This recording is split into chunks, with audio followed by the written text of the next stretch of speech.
Ja, mal gucken.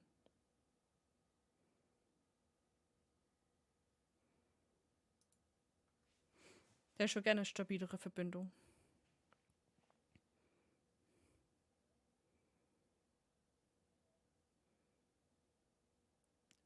Muss ich nicht wundern, dass es weg ist, wenn ich einen Stream neu starte. Echt? Hallo? Sind die Alerts an? Alerts? Please? Alerts? Hallo?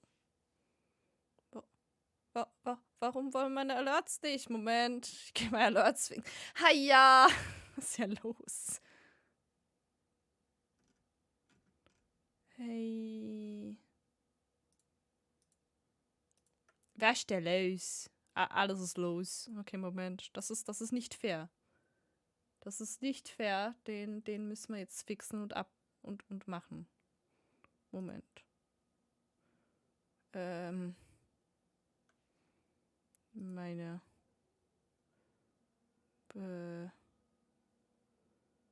Das war da. Warum wollen die denn nicht? Hello?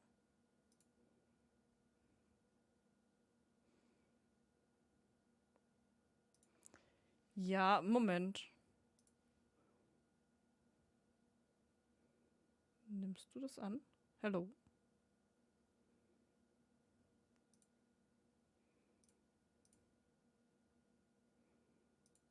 Hallo? Bist du? Warte. Also. Mach kurz das Dashboard aus. Moment. Das ein Problem hat gerade ein Login.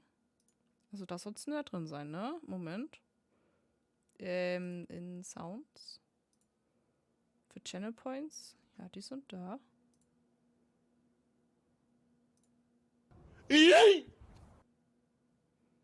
Okay. Ich glaube, jetzt gehen sie wieder. Warte, ich mache einmal auf. Uff. Bitteschön. Ich habe gerade einfach das erste in der Liste genommen zum Testen, aber es geht wieder. Da bitte einmal das Uff für Faye. Aus Fairness halber. So, jetzt muss ich noch was trinken. Ja, das Stand-Up-Chat und Roblox Uff. Yes. Muss ich gucken, dass ich an meinem Mikrofon vorbeitrinke. Holy shit. So, wir wollten spielen. Ich habe schon so viel gemacht gerade. Sasato!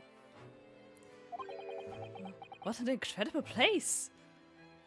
Wir sind legit im Big Ben. Also anders kann ich mir das nicht erklären.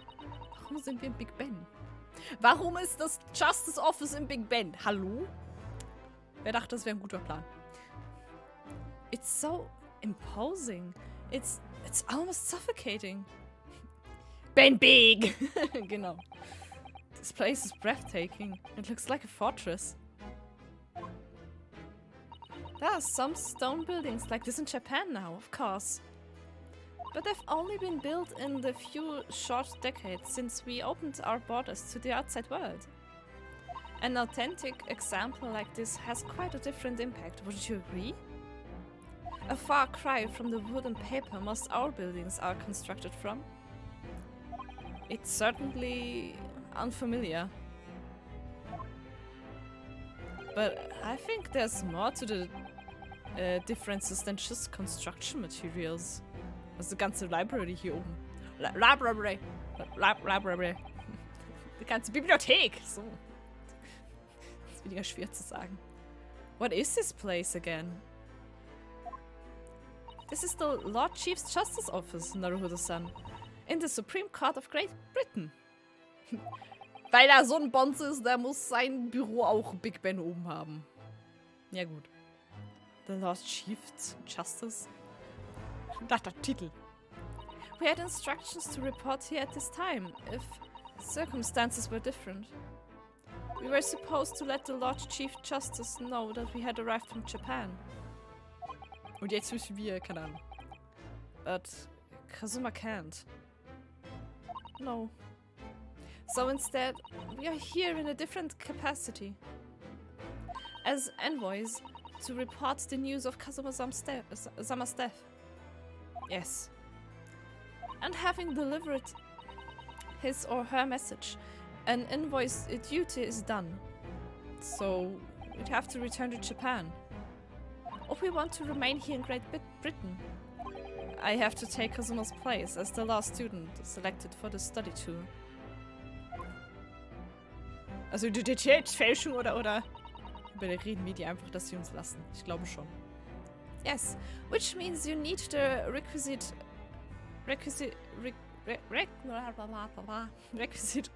qualifications as a lawyer. Which is what I've been studying for. Here in Great Britain is the Lord Chief Justice who appoints lawyers. So that's the second reason why we're here. To have you officially recognized as a lawyer.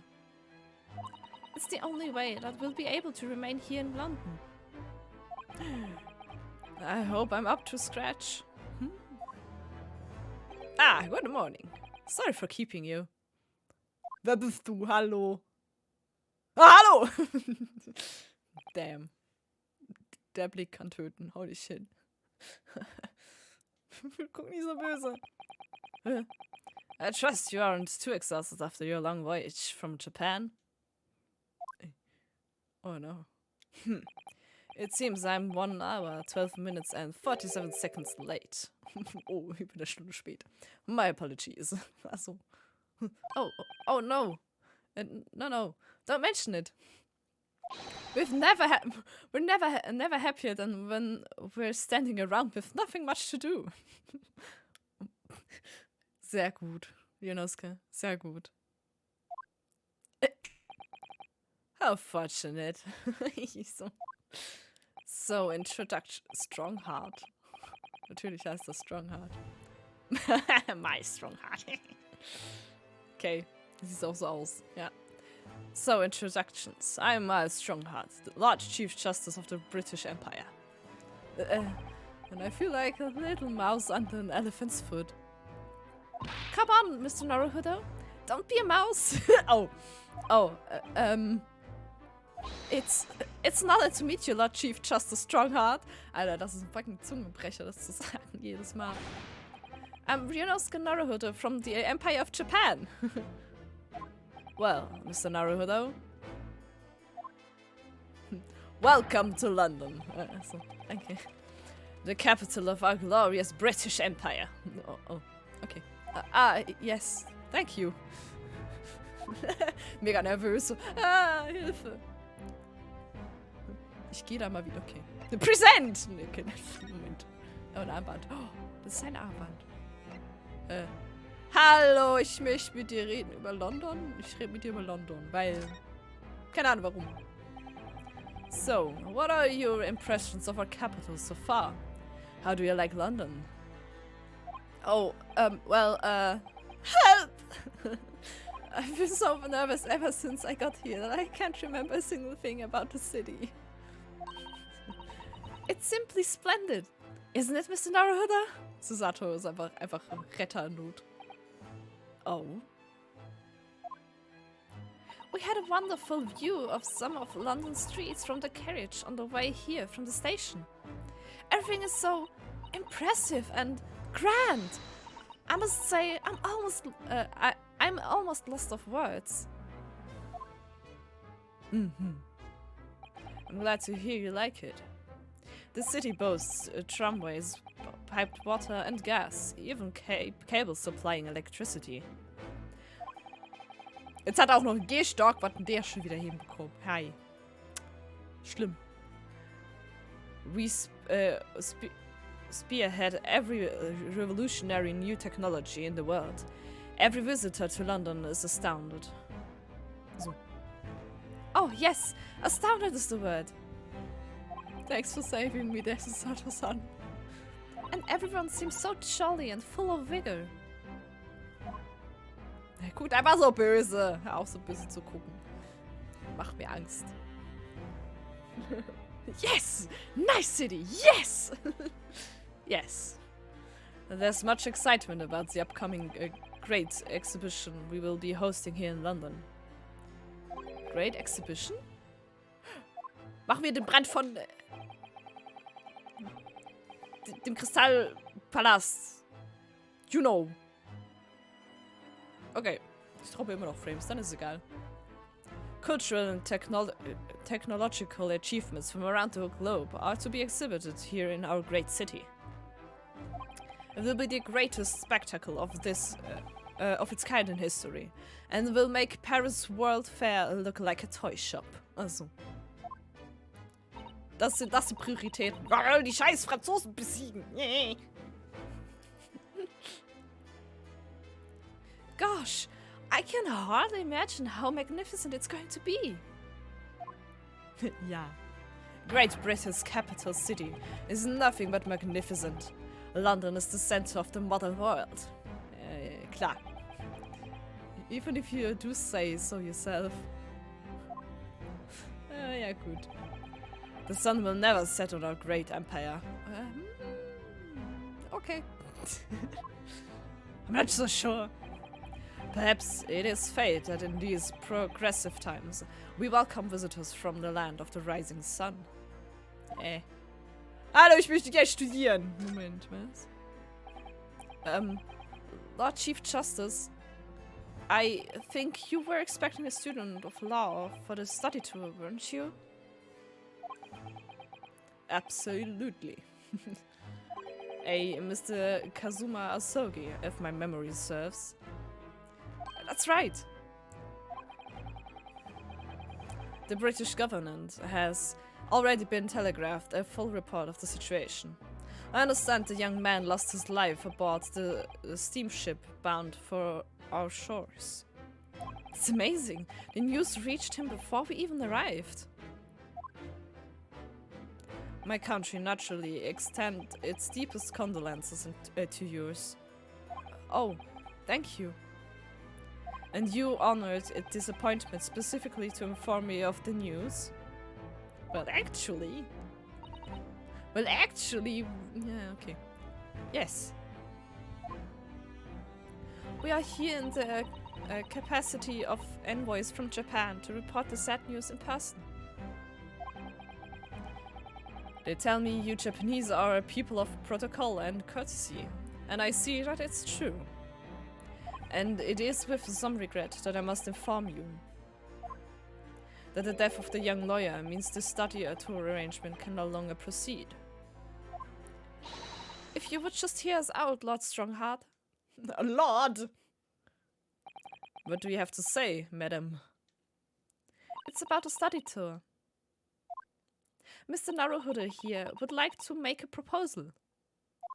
Muss ich jetzt das Armband präsentieren? What do he know? Well, Mr. Naruhodo, this is it then. The moment of truth.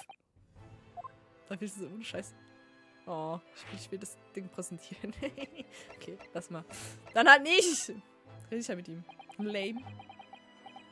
The thing is, Lord Justice, Lord Strongheart, I was wondering if perhaps you would consider allowing the study tour to go ahead.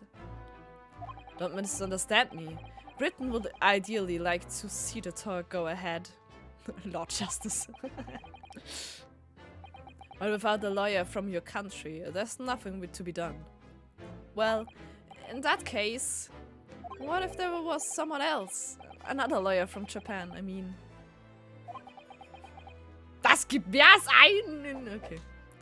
Is there something I don't know? Only a single lawyer was invited to Great Britain from your country. And that was Mr. Asogi. At least, that is what I've been led to understand. Well, the thing is, this really isn't going well at all. I just can't seem to find the right words to say to this man. Mr. Naruhodo! I could ruin things here if I'm not careful. What am I going to say? If there's someone else here from Japan who could be described as lawyer, it's... Actually, there's no one. It's me! It's me. I can do it. Is that so? Yes. I mean, I don't actually have qualifications as such, but... No qualifications, you say? And yet you still claim to be a lawyer. I have acted as a lawyer in the court before. Only once, as it happened. And I had Kazuma to help me. And I was the accused. But glossing over the details. Ja, gut. I've been spending every spare moment on the journey here to Great Britain studying. I've learned all about British law and court proceedings while I was on board the SS Buria. Buria! Oh nein, gut auf seine Uhr. The voyage from Japan is some 50 days, I believe. Not what you might call a full education. To become a qualified lawyer here in Britain, not only do you need a university degree in law, you must also complete several years of training. Training. Hello. Yeah, I was a lawyer before. I'm a lawyer, but still. Whoops. I realize it's far too short a period of time, but I can't just go back to Japan. Ach nicht? Kazuma, Mr. Asogi's journey had only just begun. Coming here on this study tour was all he thought about. I have to carry on and do everything he planned to do. Oh? I know it must sound like I have an overly inflated opinion of myself, but I would do anything to prove that I have what it takes, and any test you care to set me. Just one chance. That's all I'm asking for. Please. 31 seconds. What? Sorry? Your opening statement there, Mr. Naruto, it was 31 seconds long. Not too brief, not too protracted. A perfectly judged appeal, I would say. Also, voll überzeugt, ja, wir sind pro. Bionosuke is pro. Which is a skill that would stand you in good stead as a lawyer. Oh, thanks. So, you're willing to put those words to trial, are you? Sorry. Da musste sein. Das ist einfach gestipsen. Bisschen. Das war besser. Bisschen, nicht viel. Ratzwett-Jens ist not good. Ah, Bibi Bayern. Was weg? So, you're willing to put... den habe ich schon gelesen. Fuck. Well, I am all for entertainment. Oh no. Huh? But let me ask you one thing first, sir. Yes? Komm mich nicht so böse an! You say you intended to do everything Mr. Asogi planned to do. Are you firmly set on that path? Well, yes.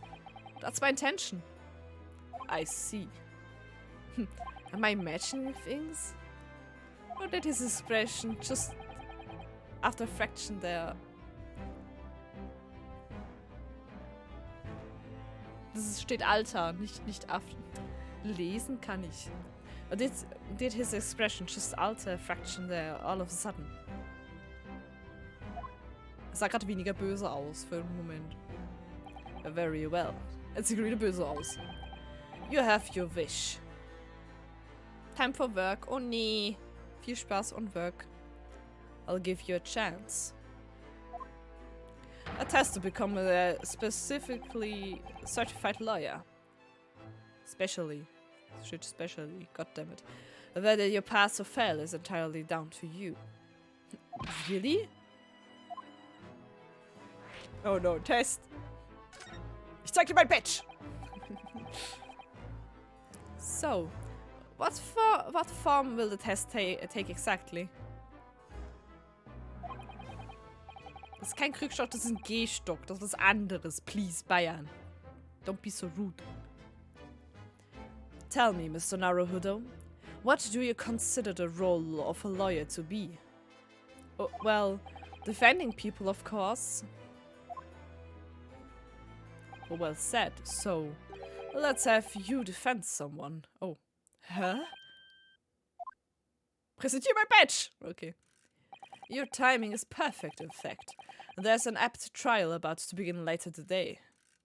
No advocate has been appointed for the defense as yet, so This will be welcome news. Today? Straight away? If you manage to secure a verdict of not guilty, you'll have passed my test. What could be simpler? Oh no. How do I get myself into these situations? Es liegt in der Familie. Ja. Well, could I ask, what sort of trial is it, Lord Strongheart? Yes. Good question. I remember. Es ist ein schwieriges Trial und du hast keine Chance. It's a murder trial. Also, die einfachen Trials also. I see. Aha. A murder? An extremely simple case, I understand. You really can't lose. Oh. That's easy to say. But I should mention, just in case. If the defendant is found guilty, he will of course be sentenced to capital punishment. Capital punishment? He'll be put to death? Here in Great Britain, murderers are sent to the gallows without exception. Die Phönix machen, ja genau. Phoenix! Also ich meine, eigentlich macht Phoenix ihn, weil Ryunosuke ist der Vorfahre von Phoenix. So. Technically. Presumably, you read that much in your short sea-based instruction to British law. Ja. We can't possibly agree to such a test. We would be toying with a man's life. Ich schaff das schon. I am the Lord Chief Justice, and I've decided it's acceptable. Oh, but you can't do that, can you? Oh, he can. There's no need to overcomplicate this. All you have to do is ensure that you don't lose. Okay. Easy. So the defendant may live or die depending on how well I perform in court. If I lose, he'll be hanged. Mr. Naruhodo, you've come to me claiming to be a lawyer. Ja, ich bin voll smart. If you want me to take you seriously, you need to prove you're willing to do a lawyer's job. And you say you intended to see through the will of your compatriot, Mr. Osogi. I would like to understand just how far you're willing to go in order to make that happen. Oh God. He's testing my resolve. What's the matter? You've fallen silent. Ich mach's ja schon! I'm sorry, but time is pressing. The trial begins shortly. I need an answer from you now. What's it to be? Okay. What do I say? Do I agree to this absurd test? I'll do it! Of course I'll do it. Alright then. If I have to give you a decision now, my answer will... I can't do it! I can't get the word out! Oh. 15 seconds. Oh. Your decision making needs work if you want to be a lawyer. That was too slow. Ich hab gar nicht überlegt. Ich hab sofort gedrückt. Hello, please. So, it's as I suspected, is it? Sorry? You have noble intentions, but lack the resolve to see them through. Oh. Okay. The test is cancelled. Thank you for stopping by. Okay. Go and acquire your ticket for passage back to the east tomorrow. This conversation is over. Aber ich hab doch ja gesagt. Yes, Lord Strongheart. Thank you for offering me a chance. Mr. Naruhodo. I'm sorry, Miss Susato, but what could I do? It's alright. I understand. You do? It's not an easy decision to choose whether to defend a man in these circumstances. But resolve has absolutely nothing to do with it. Aha. What are you trying to say, madam? Das Easy Trial wird richtig schwer. Ja, glaube ich auch. If. I think what Mrs. Sato means is that no matter how badly I'd like to be recognized as a lawyer and stay here in Great Britain, to risk another man's life by treating this his one and only chance at a trial so trivially would be utterly unforgivable. And I feel exactly the same way. I'm sure the defendant won't see this trial as a test, as some kind of experiment. Sorry, das war das falsche Wort. Fuck. A lawyer may fight for his clients in court day after day, but for each one of those clients, the particular day they stand in the dock may be the only chance they have to fight to prove their innocence. No, I was wrong. I'm not qualified to do that job yet. I'm sorry for wasting your precious time, Lord Chief Justice. Okay, gut. Jetzt instant hired. Wait, Mr. Naruhodo. Bist hired, bitteschön. Oh? Was there something else? It's approximately 20 minutes by carriage to the old ballet from here. If you leave immediately, you should still be there in time.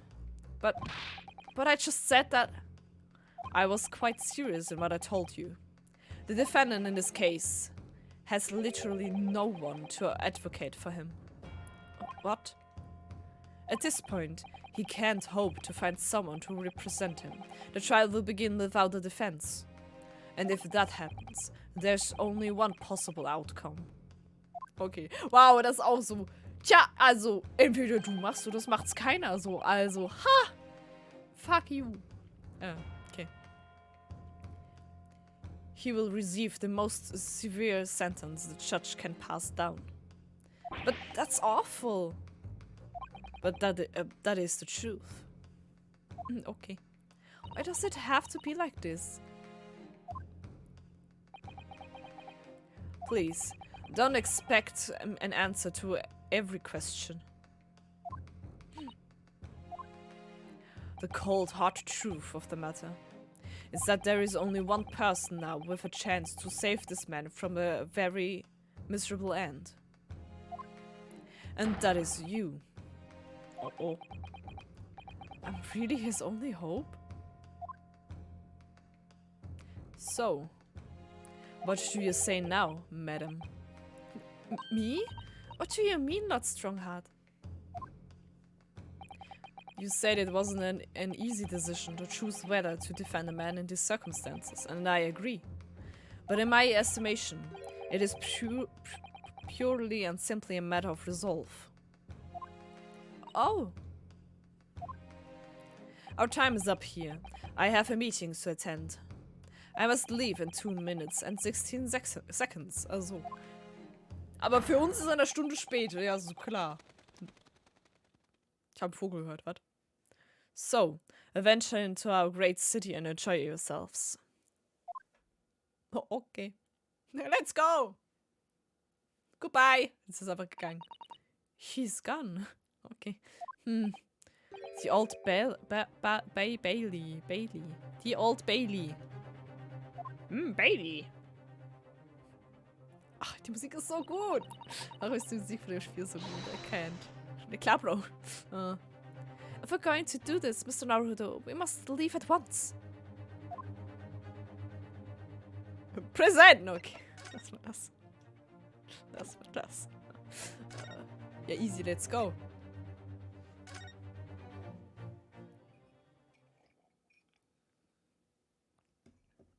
Guten Tag! 18. Februar, 9:45 Uhr morgens. The Old Bailey, Defendants and Chamber, whatever. Warte, die ich nicht kenne. Help. Oh, thank goodness. We're in time. There's still 15 minutes until the trial begins. I never knew a horse-drawn carriage could go so fast. I thought my teeth were going to rattle loose. Horse. Immer Horse. Did you hear what I said to the driver when we climbed aboard? Get us to our destination in 5 minutes, driver, and there's a guinea in it for you. Ah. It's one of my favorite lines from the from the Sherlock Holmes stories, and it worked quite perfectly. I'm not sure why you're so pleased. I thought we were going to die, and we had to pay gold for the privilege. Well, at least we arrived here before the trial started. Yes, I suppose there's that. Anyway, I don't understand it. The court clerk said the defendant should be here, but there's no sign of him at all. Hello? Hello? Hello? Nicht da. So, this is the old Bailey. Even this room for the defendants to wait in is grand. Are you alright, Mr. Naruhodo? I'm feeling tense, that's all. This place gives me the same sense of foreboding that I remember from the Supreme Court in Japan. An oppressive air, almost as if the building itself is going to crush whoever is about to be sentenced. It feels like only yesterday that I was the one about to be crushed. Oh no! Yes, whoever the man you're to defend is, I imagine he's feeling very alone at this moment.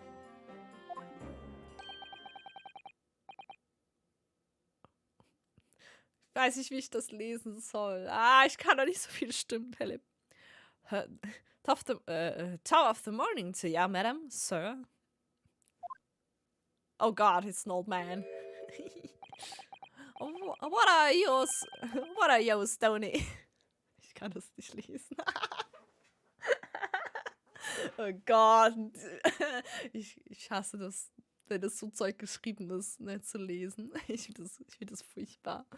Kann ich mal das von Bayern wegdrücken? Hallo Linku, hey wo? Oh no. Oh, warte. Jetzt habe ich mein Ding weggeschoben. Mist. Moment. Wieder keine Musik hier. Was geht? So.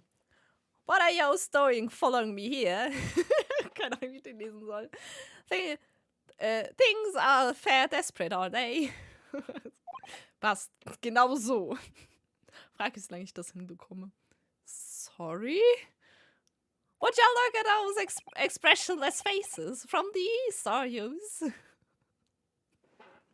Alter. Ich werde die Krise kriegen ab dem. Er ist schuldig, vollende. Ja, perfekt. We're from Japan, yes? Ah, Japan is it, right? Say no more. Ich finde den zu gut. So, how much do yours need? Was? Da verstellt sich was. Vielleicht ist seine Frisur so hoch. So. Ist ja doch super. Und Hasen. Was ist, wenn er Zauberer ist? Okay. Jetzt muss ich gerade an die Werbung denken. Wegen Internetschutz, ne? Komm, ich zeig dir den richtigen Hasen. Oh, no. No. We're just here because... No need to explain, fella. I've been there myself, so I have. No place to go. Not. God damn it. Nothing to eat. Barely a penny to your name. All while a strange, faraway land. Well, actually, we haven't found a place to stay yet, no. Tis grand. Alter. Der Typ macht mich fertig. Hiya. Let me start by giving you 1,000 guineas. Say nothing now. Say nothing now. 1,000 guineas? Ich muss immer an Guinea-Pig denken, wenn ich das lese. Die ganzen Meerschweinchen. Ja, gib mir 1.000 Meerschweinchen. Keine Ahnung, mein Brain ist so, Meerschweinchen. Please, Mrs. Sato. You don't have to shout. But 1,000 engineers is enough to build an entire mansion in the most prestigious area of Tokyo. What? Tis nothing to me at all. I'd like to ensure I have sufficient funds to weather a rainy day, you see. I have enough wealth to buy the city of London 2 or 3 times over. Aber du kannst dir keinen Anwalt leisten. F. Could that much rain even fall in one day? Well, even so, we couldn't possibly accept such a large sum of money. Ah! Ich muss nicht mal die Crackspots abwarten. Ich wusste schon, was kommt. Dann hit me in the eye! Danke dafür, du Mongo. Hallo, please. Also das ist... Ich möchte nicht verteidigen. Don't get me wrong, fella. I'm not giving it no strings attached. Also, I'll be wanting you to do something for me. Oh? To be honest, it is a little embarrassing. The trial's about to begin, you see. It's for me, good self here. I'll be in the dock. Ah. So now, what I want you to do is come along with me and stand there beside me. Officially, you'll be my lawyer, but that's just a little detail now. Oh, well, the thing is, don't worry about the thing. All you have to do is stand up there next to me, nothing more. Ich komme an diese Sprache nicht klar. Otherwise, you see, the trial is going to start without me having any kind of presentation at all. Der Blick. Ich mag das Face. Warte. War nicht irgendwo die Liste? Hallo, ich möchte gerne hier präsentieren. Warte, wie präsentiere ich? Warte.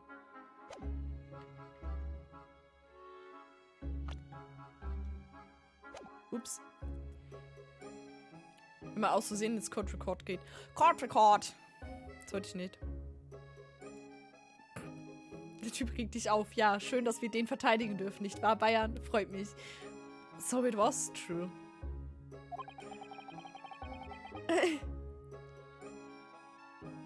Ja, kann schon sein, dass ich zwischendurch Frames droppe. Sollte eigentlich gehen.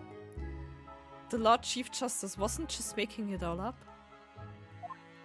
I'm terribly sorry to have to ask, but does that mean you're the defendant in this trial?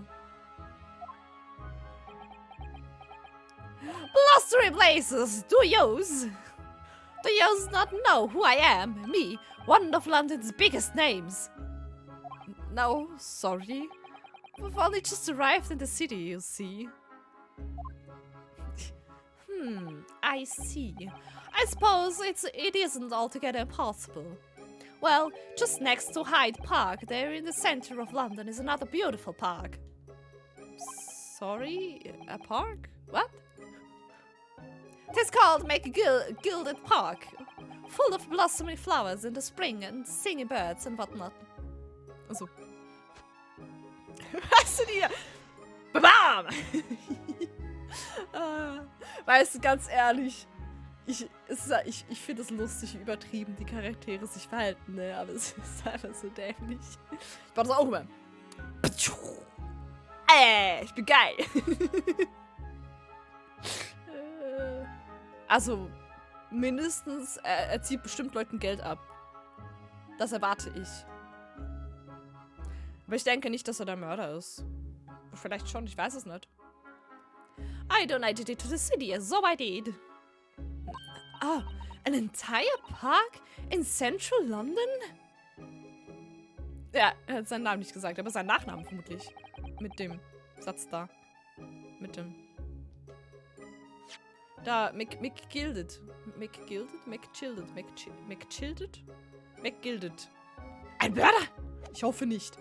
A city of smiles, that's my vision for London. McGilded, ja. McGilded, I don't fucking know how to pronounce names. Okay. There's nothing Magnus, oh, heißt Magnus, okay. Magnus McGill that wouldn't do for the city and its squalid people.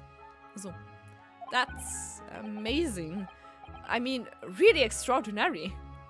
Magnum Eis wird's geil. Oh, ich glaube, ich habe kein Magnum da. F me. But no, they've the gal to say I'm a good-for-nothing criminal. Me, Magnus McGill. What is the matter with the London police, I ask ya? Okay. Chill, dude. Magnum hat einen besser Schnauzer, also. Jetzt hast du Hunger auf Magnum. Eis. Alright, don't pass out. Old man! Mr. Naruhodo? Perhaps now would be a good time to introduce ourselves while the gentleman catches his breath. Good idea. Hallo, ich bin Anwalt. Mr. McChilton, the thing is, we're actually here in London to study British law. We're law students on a study tour from Japan, you see. So, if you don't have a lawyer for the trial yet, and you'd be happy to put yourself in our hands, I'll do... What was I after saying? You darf die cheaten? Darf cheat. Okay, ich habe keine Ahnung, was das bedeutet. Eat it. I don't know. I've given you 1,000 guineas to stand up there next to me, haven't I? Well, yes. But I wasn't really offering to just stand up there next to you. Oh, hat sich gefangen. Oh, I think I see what's going on here. Sorry? I know what you're thinking. Tis Chancellor of a fella claims to have more money than the Queen. But if that's true, also eigentlich hat ja hier die J.K. Rowling mehr Geld als die Queen, aber you know.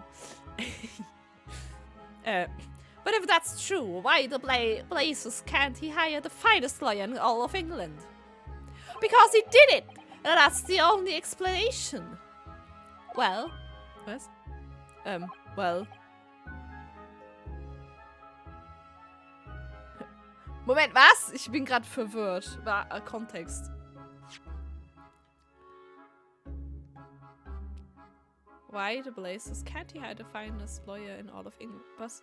Because he did.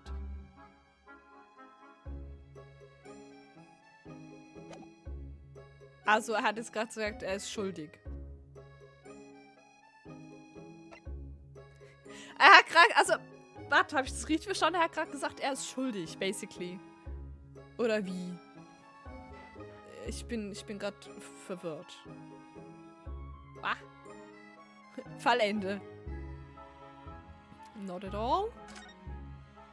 Not at all, although it's a little strange, to be honest. Why you don't have a lawyer, I mean? That would be the fault of the Reaper. Oh, Reaper habe ich voll gelevelt. Das ist übrigens der Grund, warum der Stream später angefangen hat. Ich war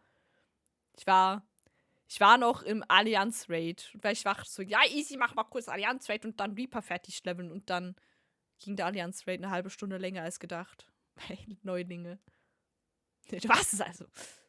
Sorry? Did you just say Reaper?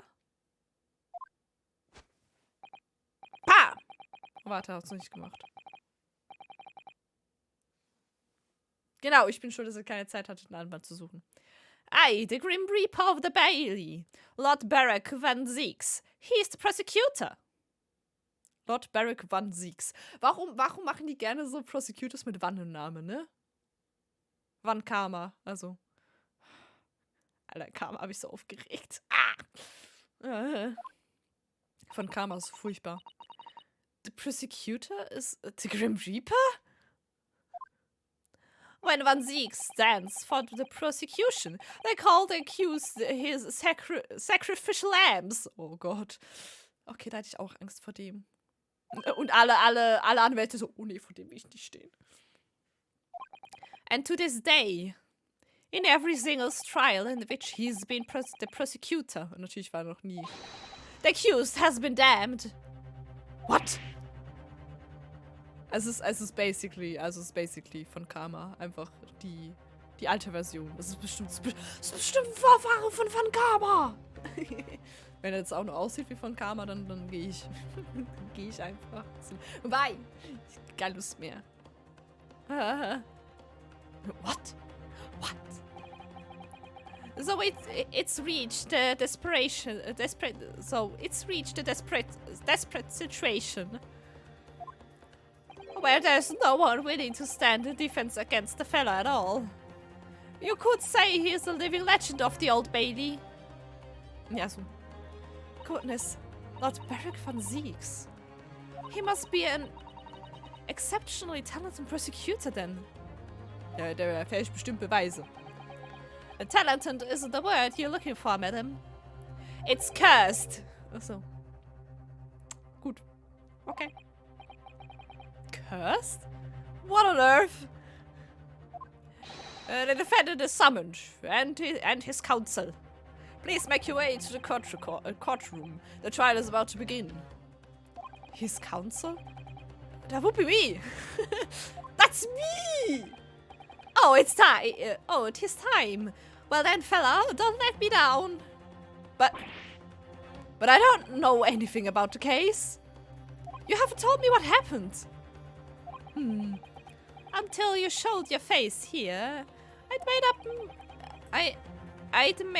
up me mind, so I had. Sorry? I decided I'd have to defend myself in there. How would that have worked? But then you made an appearance. A student of law, wouldn't you know? 'Tis no accident. I can assure you of that. 'Tis fate. So don't get cold feet now, please. Ich gebe auch bei. Ich gebe auf. Okay. Vielleicht auch nicht. I literally know nothing about the case. Or about this man who stands accused. In fact, the only thing I do know is that I can't just turn my back on him. Ryunosuke! Good heart. Mr. Naruhodo. The man has no one. He'll have to stand alone in that courtroom, armed with nothing to defend himself. Yes, something that Kazuma would never have allowed to happen. Counsel of the defense, what are you doing? If you're late for the start of the trial, you will lose your right to stand. Oh, oops.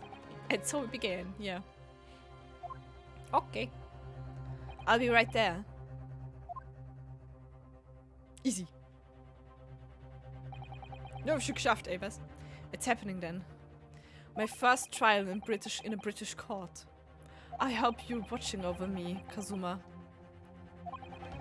Kazuma. Ich betone den Namen falsch. Schlimm. Because I have no idea how I'm going to manage this. Ich fühle dich, Ryunosuke. Ich fühle dich. Mut. Es ist wirklich Mut.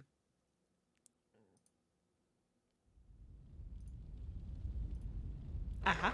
18. Februar, 10 Uhr morgens. The Old Bailey Courtroom. Das Feuer.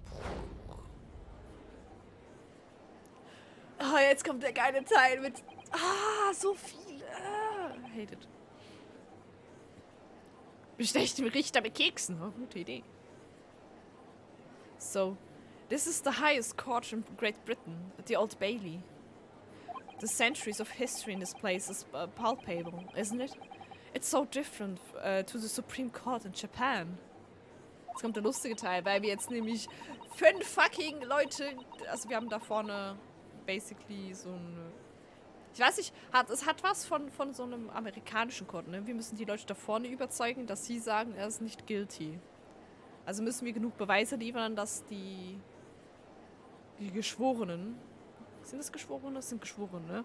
Also Geschworene sagen, ja, unschuldig.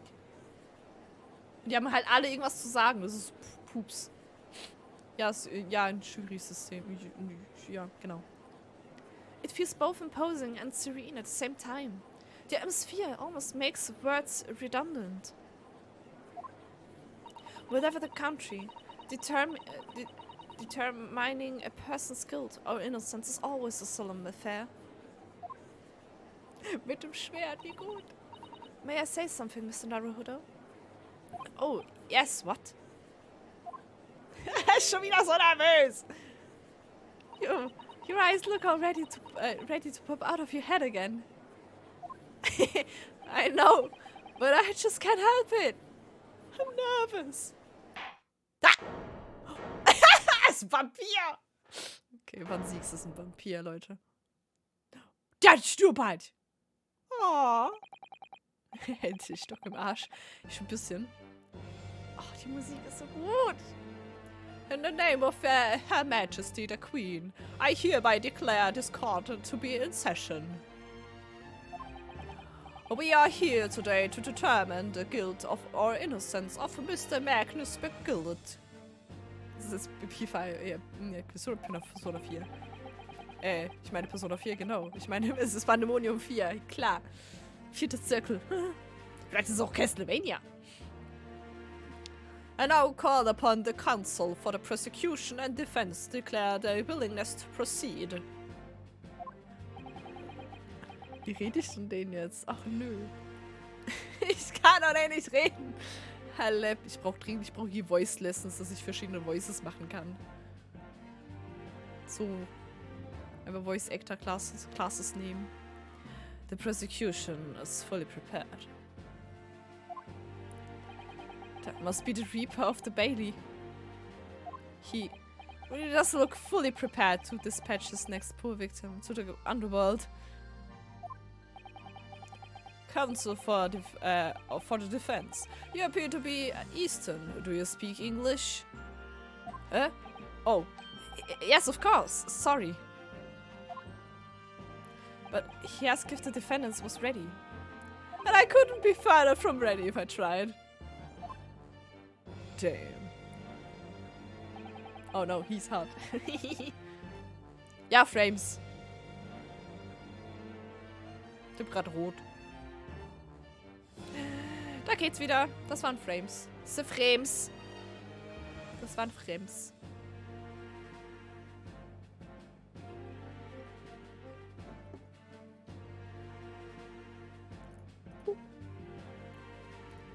Those eyes please me. Nipponese. Ey, das sagt man nicht! Ruth? Das kannst du nicht sagen. They shroud your fear, your doubt, your trepidation. Oh god. They run wild, clinging to some phantom notion of courage. Der ist hübsch angezogen. Ja, echt mal. Oh no, he's hot. The quintessential look of a sacrificial lamb. Oh Gott. Ah! Da hat er nicht sonderlich gesehen. Nee, das sieht auch so aus. Ich meine, same. Also, mein Gesicht ist grundsätzlich auch sehr weiß. Ich bin auch sehr... Ich gehe nicht in die Sonne. Sonne ist böse. Sonne ist scheiße. Ich hasse Sonne. A cold shiver just ran down my spine, all the way to the tips of my toes. Einer von uns! Einer von uns! Einer von uns! Oh. Now, Mr. McChildren. Ich habe keine Ahnung, wie sein Name ausspricht. Egal. Yes, my lord. You stand accused of murder. A capital offense. You should be sent to the gallows if found guilty.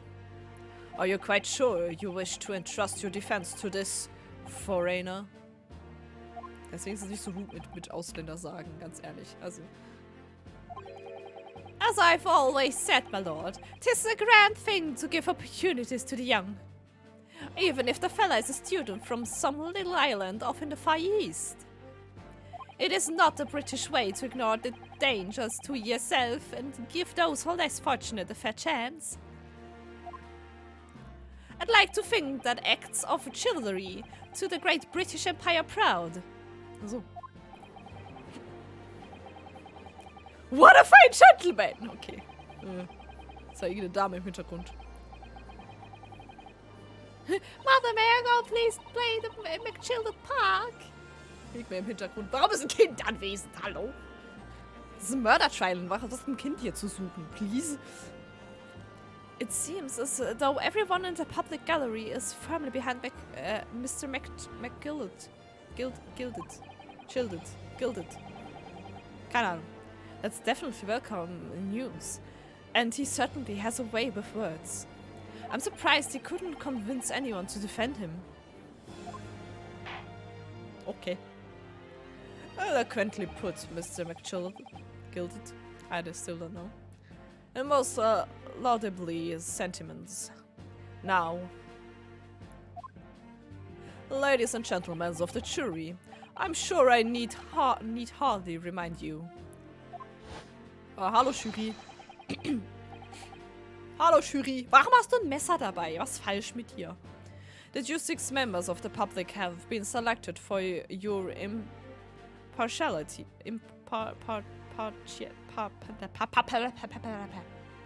Worte. Are you ready to proceed? Juror number 1. Meine Stimme stimmt jetzt schon. Amazing. Hat ja eine ganze Stunde gedauert. Cool. Yes, my lord. If the task is to send rotters to the gallows where they belong, I'm more than ready.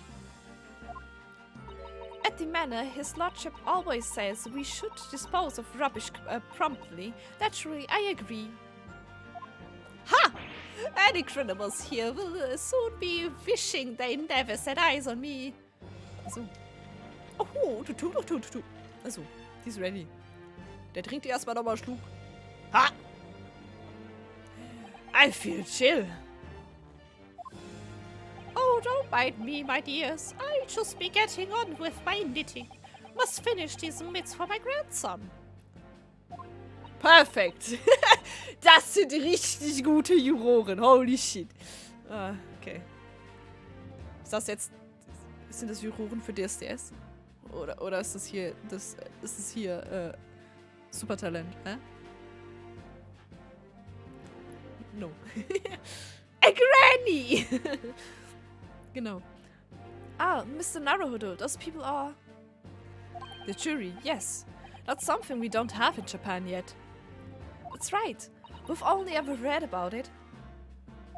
But here in Great Britain, the court's final verdict depends on the opinions of these 6 jurors. Churros? Jetzt Churros, tut mir leid. Das sind Churros, kennt ihr? Hey, Churros. Lecker. Bekomme ich noch Hunger. Shit. The judge passes sentences according to the law, but the jurors determine guilt based on common sense. So the defendant is ultimately judged from 2 completely different points of views. But how exactly do the jurors give their verdict? That I don't know, but... Die Granny war's, bestimmt. I'm sure it will become clear as the trial progresses. Ja, aber die Juroren sind ja nicht Witnesses, oder? Oder sind die auch Witnesses? Weil dann ist es weird. Dann dürften sie es eigentlich nicht sein, weil dann stehen sie im Konflikt. Theoretisch, also. Ich meine nur. Yes. Prosecutor Van Zeeks. My lord. My lord. My lady. Milady. It's been a number of years since we've seen you here in courtroom. I thought you'd renounced your fame. I'm known as the Reaper of Bailey, my lord. Infamy rather than fame, I would say. But yes, 5 years have passed since I last spread my wings in this capacity. So. Gut. So, what brings you back? Is there some change of circumstance of which the court should be aware? Man hat ein Schwert dabei. Hey, ja. Gut, ich habe auch ein Schwert dabei, ist okay. I leave that to your imagination, my lord. Good. So, the Reap has been out of action for 5 years. Why did he have to choose today of all days to make a comeback? Don't lose heart, Mr. Naruhodo.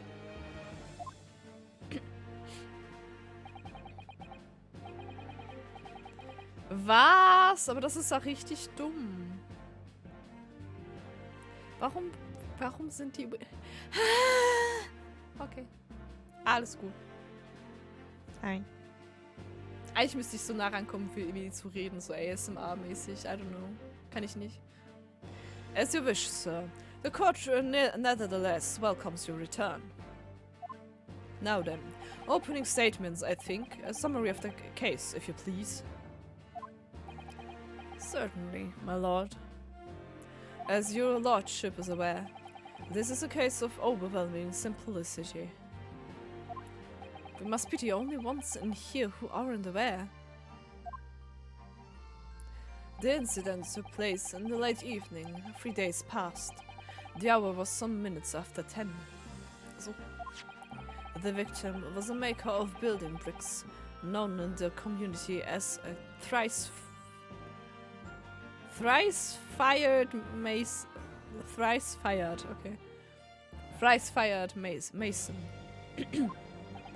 Sorry, thrice? It is a word! He was a very accomplished craftsman. The bricks he fired were said to be almost indestructible. Der gute Hut. Er wurde erstochen. Ist bestimmt der Typ mit dem Messer. The victim's corpse, also, warte, das war ein Sieg. Sorry! The victim's corpse was discovered in an omnibus in service on the streets of London at the time. A dagger that had been thrust into the victim's abdomen is believed to be the ultimate cause of death. Okay.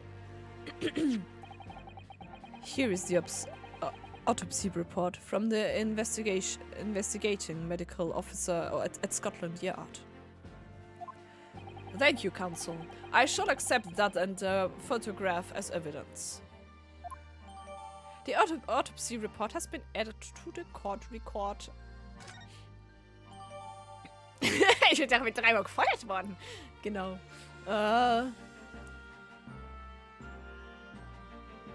By the way, Lynko, ich habe ein paar Follow-Emotes drin. Du kannst die benutzen, so just saying. Ich habe ein paar rumgeschobenes Follow rein, weil warum nicht, ne? Also ich glaube, ich muss mal aufräumen mit den Dings anderen. Ich glaube, ich habe gewisse jetzt doppelt drin. Das sind einmal sind Follow-Emotes und einmal sind sie nochmal im Better Twitch drin. Da muss ich noch aufräumen. Da bin ich noch nicht dazu gekommen.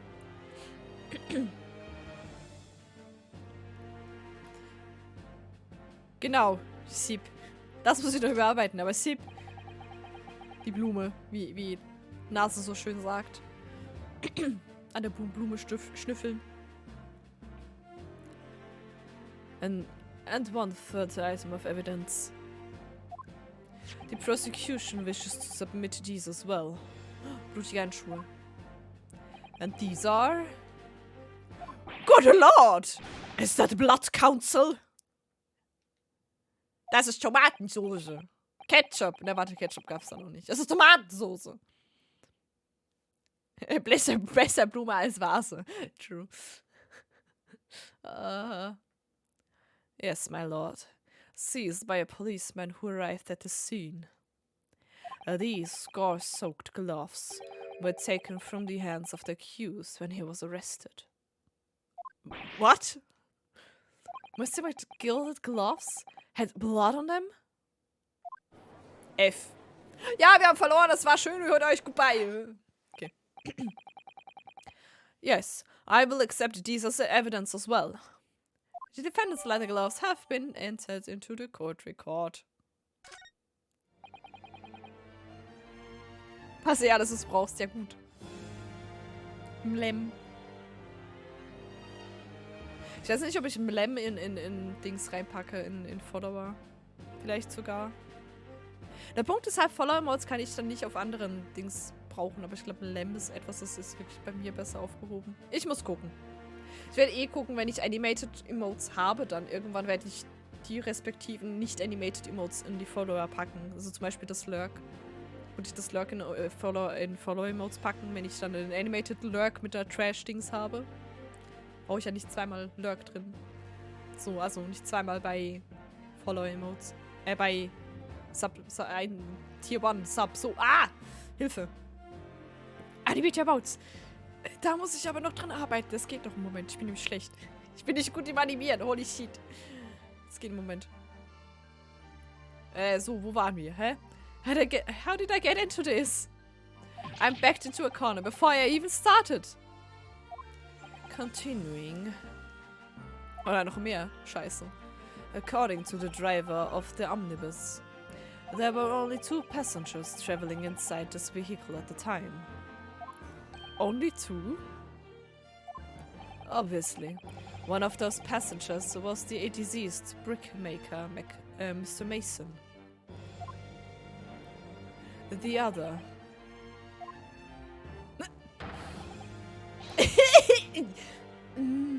Okay. Zeig nicht so komisch! Was ist falsch mit dir? Was the accused? Magnus McGilded.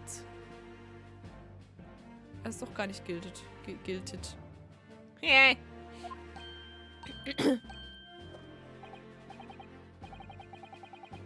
Ja, animated sind.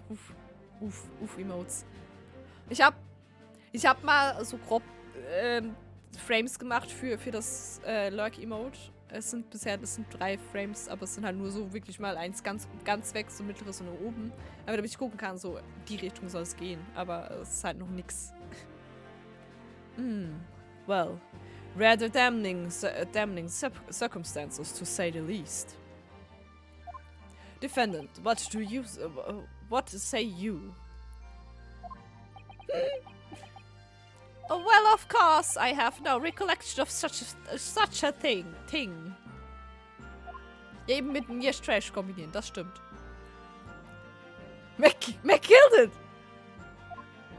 To be sure, I rode the omnibus that evening. But whenever I am in a carriage, I am taken with a fierce tiredness, and I always succumb to it. Also, er hat gepennt. Oh, you claim to have been asleep. 'Tis the motion of the carriage, my lord. Tilting so it is, and when I opened my eyes again, 'twas the desperate sight before me, the body of a man I'd never laid eyes on before in my life.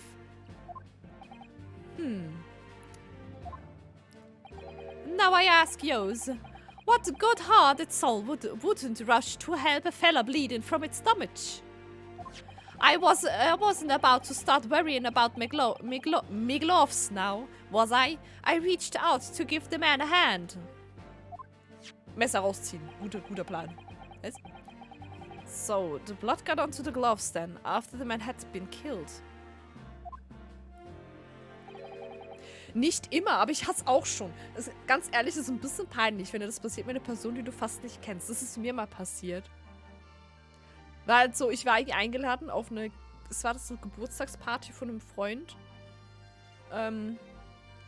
Und wir sind Paintball spielen gegangen. Und es war halt dann so, ja, ich konnte da noch nicht selber Auto fahren. Also beziehungsweise ich hatte noch ich hatte Probeausweis, also ich hatte noch nicht die Fahrprüfung. Ich hatte schon Fahrschule und so, aber ich durfte nicht fahren. Und da bin ich halt bei wem mitgefahren und da halt, weil es nicht so aufging, war irgendeine Person, die bei mir in der Nähe wohnte und ich kannte die gar nicht und ich bin einfach beim Nachhausefahren voll eingepennt. So, I'm sorry, this is awkward. I'm sorry, this is weird. Aber mir fallen im Zug zum Beispiel auch gerne die Augen zu. Da habe ich mittlerweile, kenne ich nichts mehr. Im Zug penne ich einfach ein. So like, I'm go sleep, bye. Aber ich kenne die Person ja nicht. Ich war einfach müde, keine Ahnung. Ja, beziehungsweise vermutlich habe ich mich halt okay wohlgefühlt bei dem im Auto. Weil es gibt definitiv Leute, bei denen ich nicht einschlafen könnte im Autofahren. Es gab da so Personen, mit denen ich einmal gefahren bin und bei dem ich mindestens 20 Mal eine halbe Herzattacke hatte, weil die furchtbar Auto fahren. Holy shit. Und es war eine Fahrt für die 10 Minuten. Es war furchtbar.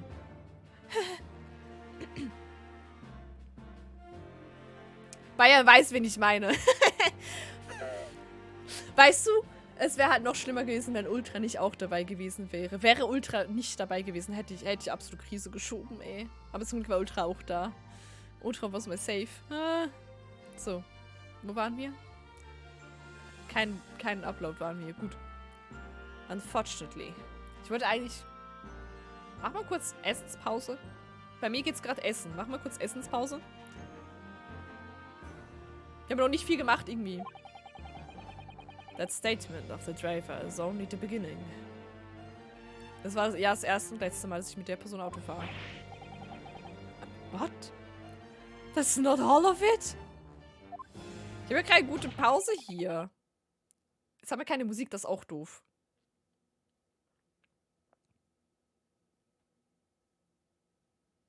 Du hast einen Autounfall verpennt? Hiya, Lünku. Wie machst du das?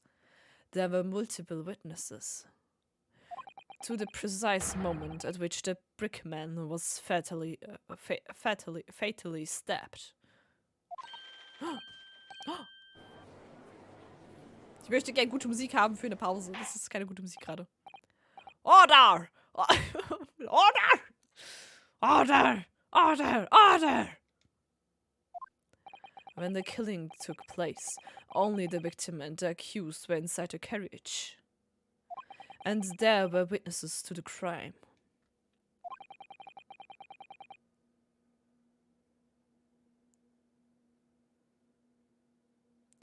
Okay. Okay, gut. Okay, das ist natürlich nicht gut. Ich hoffe, es war wenigstens kein schlimmer Unfall. Ich habe zum Glück noch nie aktiv in einem Unfall teilgenommen, glücklicherweise. Also das Schlimmste, was passiert ist, dass ich mit meiner Mutter im Auto saß und wir an einer Kreuzung standen und jemand ist reingefahren, aber halt Schritttempo. Also es war halt nur ein Bonk. Das ist das Schlimmste, was mir passiert ist. Beziehungsweise das Schlimmste, was ich gemacht habe, war, mein Auto kaputt zu fahren, weil ich eine Lampe gestreift habe. Weil Nebel, scheiße. Aber das war nur das Auto. Da konnte ich einfach die Tür nicht mehr aufmachen. F me und so. Hallo, ich möchte gerne Musik, dass ich eine Pause machen kann. Ja. This is not just a case of compelling evidence. Wie der das? It's the nail of the coffin for the accused. Also, also unter schlimm meine ich halt Leute verletzt. Das Auto voll Schaden ist. Ja, kannst du vielleicht, wenn du magst. Das Auto total Schaden ist wieder. Scheißegal. Das Auto ist nicht schlimm. Ist wirklich. Ich hatte höchstens mal fast eine Vollbremse auf der Autobahn. Das hat zum Glück nicht geknallt, aber. Gibt's Musik? Hallo? Thank you, Counsel. The circumstances of the crime have been made quite clear. I think we will hear the testimony of these witnesses first of all. Oh no. Your wish is my command. Alter, dieser. I don't know. Ich mag Leute, die so traurig, was? Ich meine, so müde Augen haben. Ich mag Charaktere, die so dead aussehen. Ja, das ist Mut. Es ist Mut halt. Bailiff. Bring the witnesses in at once. So, gibt's jetzt Musik? Warum hat er kalt? Oh, es hat Musik. Nice. Dann machen wir jetzt kurz Pause. So. Kann ich nämlich auch neuen Kaffee holen, weil der ist gleich leer. So, machen so Viertelstunde knapp. Viertelstunde so circa Pause. Und dann bin ich wieder da. Bis später. Wenn ich mein Pause-Screen finde. Da.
Okay, PB Bayern. Ich war gar nicht so oft mit den 15 Minuten.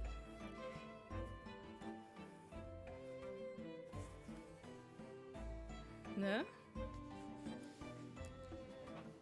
So steht das mein Chat. Aus irgendeinem Grund bin ich da nicht Mod gerade. Why am I no Mod? Hello? Ah, jetzt, okay. Baby! Das war gar nicht so weit auf. Die 15 Minuten waren ziemlich okay. Mehr oder weniger. Warte, Moment, ich muss in eine richtige Szene gehen. Standard. Hallo! Ich hab Kaffee. Ich glaube, ich habe zu wenig Sirup reingepackt. Gibt's halt einen bitteren Kaffee? Sage. Ich muss nochmal umrühren. Mal gucken, ob er wirklich zu bitter ist. Bin ich halt einfach traurig. Ich habe einen bitteren Kaffee. Es gab Spaghetti. Ich hab am Sonntag? Ich habe am Sonntag noch neue Pesto gemacht.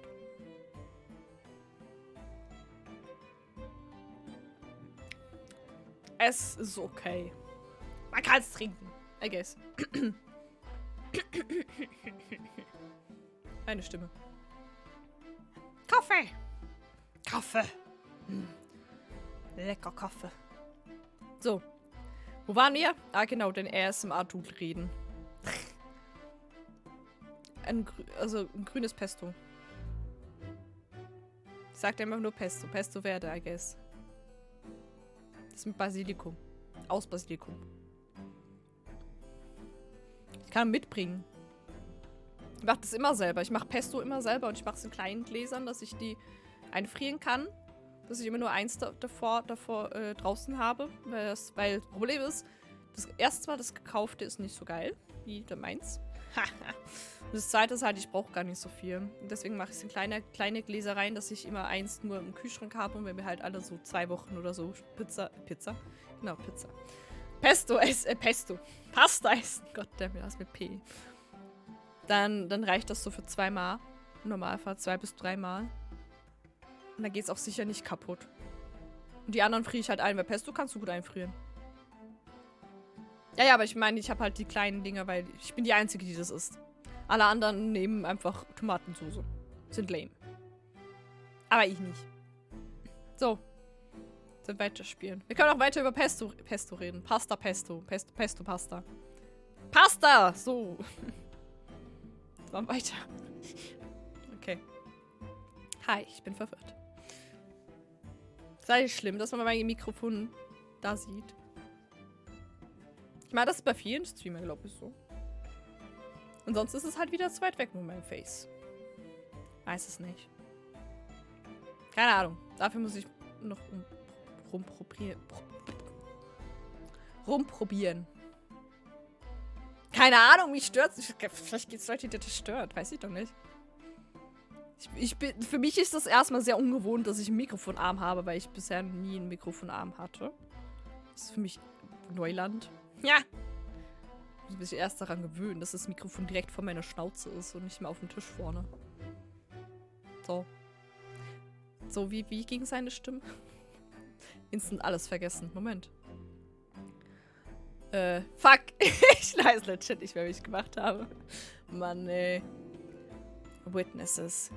Your name and occupations. Der Beppo! My name is, well, everyone calls me Beppo. I drive for an omnibus on the East End. Bruce Fairplay. Oh no. As Bruce Fairplay. Bruce Fairplay. I'm a banker in the city. Also. My name's First. Lady First. Lady First. The First Lady. Okay. Lass mal das. Die Namen sind so doof. Ich liebe es. Ich liebe die Namen im Spiel. Hi, make hats for chance. Also. Let's begin by confirming the facts. 3 days ago, at a short time after 10 o'clock in the evening. Zieht den Hund richtig an. Ja, echt mal. all of you present in the stand were in an omnibus and witness to the aforementioned incident. Is that correct? Why is he so hard? Manu. Yes, sir. Quite right. Yes, sir. That's right, sir. Also, der macht Hüte, aber kein Hut, der ihm passt. Hallo? Ist das falsch? Well, very well then. Let's proceed to your formal testimonies, please. Warum müssen es mehrere sein? Ich hasse es so sehr. Das ist wie dem Phoenix Wright in dem Crossover-Spiel, ne? Das ist so mühsam.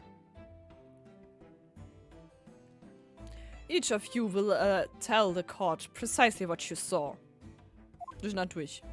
Yes, sir, sir, sir, sir, sir, sir. Also. Witness questioning. What the witnesses saw. Ich hätte die einfach normal vorlesen, weil das ist mühsam. Oder beim ersten Mal. Das war ja die Stimme. Ja, los, Bayer, machen wir die Stimmen. It was the last bus of the evening, so I had few customers. I remember it well. The victim and the man accused of killing him were sat next to each other inside the bus. Then out of the blue, the accused just reached over and plunged a knife right into his guts. That's right. He stabbed him. I screamed. I did. I couldn't help it. My time to shine. As soon as I heard the scream, I stopped my bus and then I saw it too. Okay. Das erzählt mir viel. Unambiguous testimony, I must say. Exactly, my lord. These men witnessed the incident in the omnibus with their own eyes. Ja. Mathe. Ja. Court Record. Bitte Batch.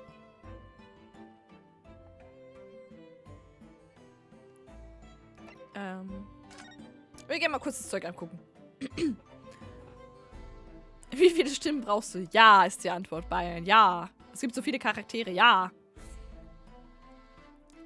Das wird erst lustig dann bei Final Fantasy 14. Ich werde dann die meisten von euch irgendwie sprechen. Es sind eh viele Leute, die nicht mehr vorkommen, von dem her. Victim name, thrice fired Mason, male, age 54. Occupation, brickmaker. Time and cause of death, 15th February, 10 p.m. to 11 p.m. Stabbed once in the abdomen with a knife, was churning in an omnibus. Died due to internal hemorrhaging resulting from the trauma. Okay. Also eine innere Blutung. Okay.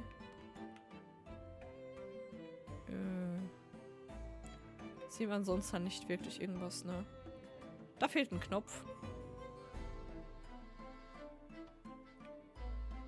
Wurde das aufgerissen? Okay. Die Gloves. Das Blut.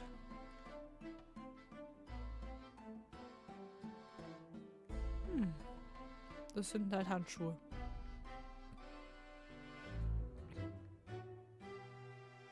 Okay. Mhm. I see. I'd like to ask a question, if I may. Yes, counsel. Well, this testimony makes absolutely no sense to me whatsoever. Why not? Well, the incident took place inside a moving carriage, didn't it? As has been clearly stated from the outset, yes. Well, in that case, how could those two witnesses possibly have seen what happened? There's no way they could have seen the inside of the moving carriage. Well, probably they can. Oh, he's being dumb again. Oh no. How quaint. I'd read that civilization in the Eastern Island nations was a good century behind our own. Brilliant! But you're here in London yourself. Are you really so ignorant about our omnibuses? Huh? Tell me, my Nipponese friend. Alter, stop being rude! Have you even traveled in an omnibus? Well, no. We, only arrived in London this morning. No matter. I've arranged for us all to see for ourselves. The actual scene of the crime, that is. Und zwar sie einfach mit der Reise.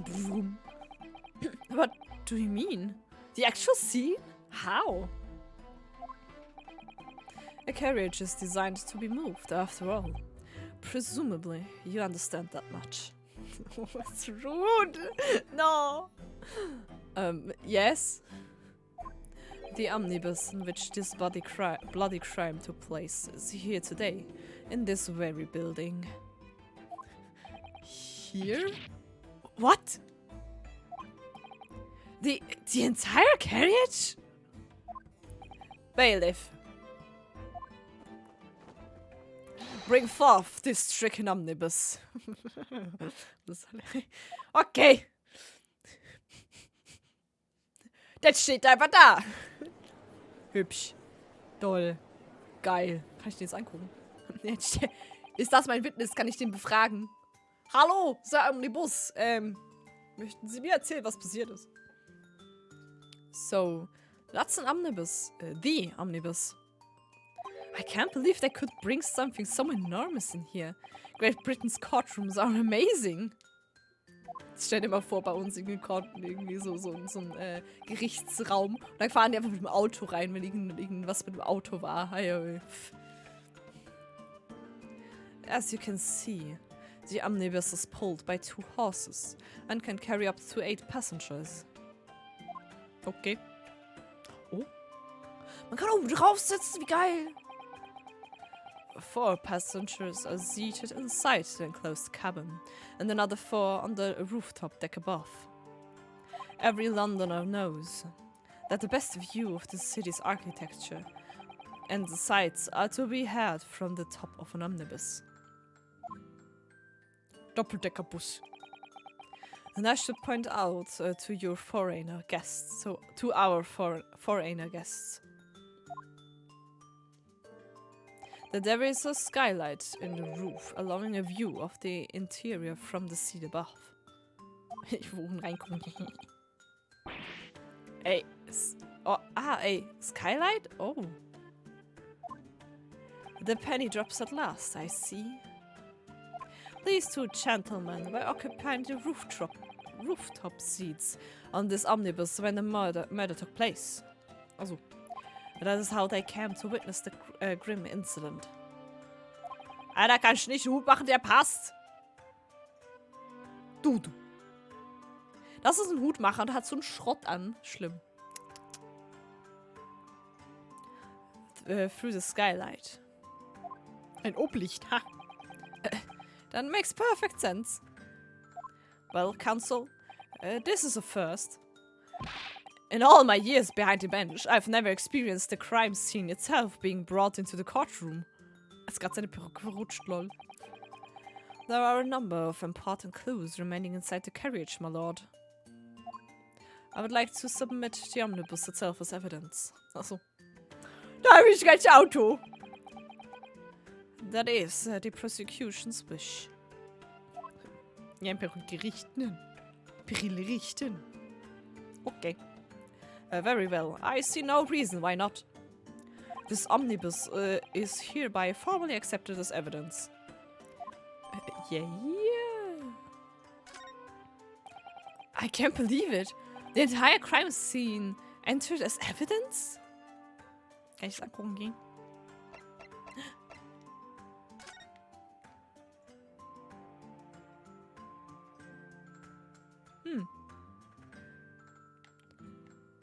Der sitzt da oben.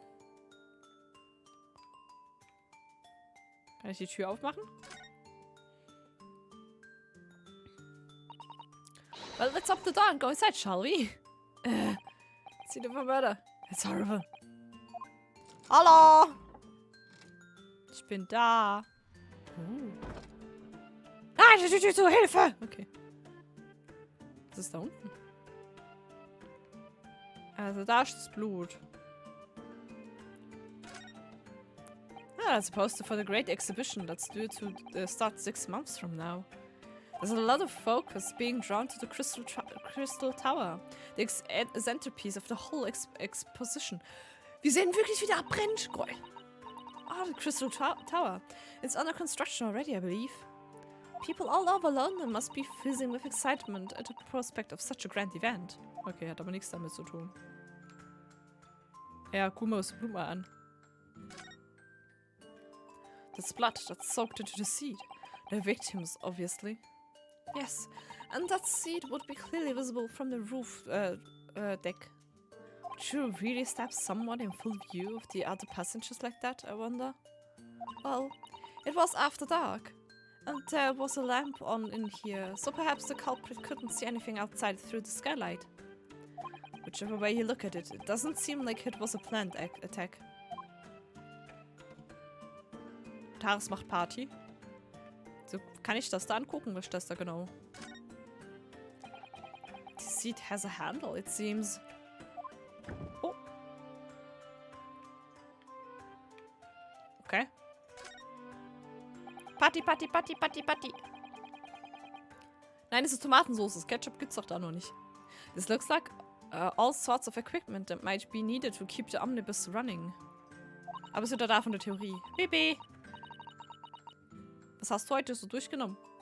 Feeding tubs, tools to repair wheels, blankets, horse-shoeing tools. So it's a storage compartment for the coachman to keep his things, it seems. Von Theorie her. There doesn't seem to be any space for passengers to show the luggage, that's for sure. Well, I don't imagine it would be very convenient for that purpose anyway. Okay. Kann ich hier oben gucken? London! Kann ich das angucken? It's quite a large skylight, isn't it? Yes, quite large enough to afford a good view into the cabin from the roof deck. And there doesn't appear to be a handle to catch of any description. So I suppose it can be opened from inside the cabin at least. Also warte. Okay, ja, sie saßen, wenn das hier passiert ist und die Leute saßen auf der Seite. Okay. Okay, gerade sehe ich aber hier nicht unbedingt irgendwas.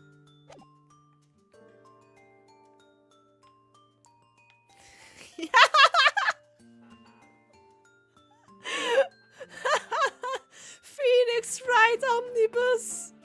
No way! Oh, meine Güte, Leute. What the fuck? Das Easter Egg, ja. Bei Fahrmanövern. Oh jo. Das sind Lichter.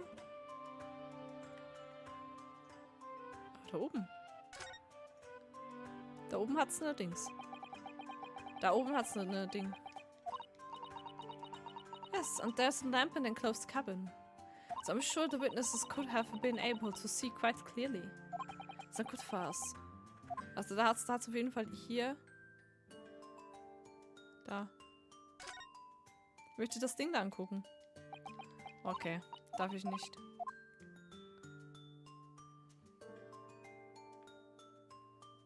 London 5th Avenue. Ja gut. Okay.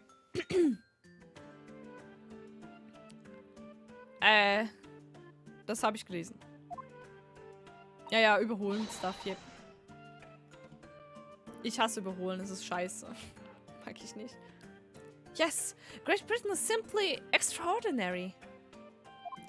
I could help myself a lot by giving that omnibus a throughout examination. Seeing as it's here. Habe ich das schon gemacht? Let us continue with proceedings then. Your cross-examination, counsel.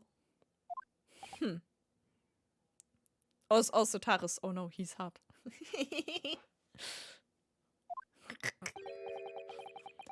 Pray, I don't accept this Nipponese. How so rude zu sein. Straight to understand the intricacies of a British cards. Cross-examination reads. Rituale! So. Goddammit. Alright. My first cross-examination in a British court. Bam! Focus, Rinosuke. Focus! I can do this. Ja, wenn du überholen, wenn in Doubt don't. Ja, das ist das Wichtigste. Einfach lieber gar nicht überholen. Tages, please. Ich glaube, das ist ein Type. Ich habe vorher auch schon gesagt, zwingend so einfach Leute, die Tyrant aussehen. Das ist Mut. Love it. Oh no.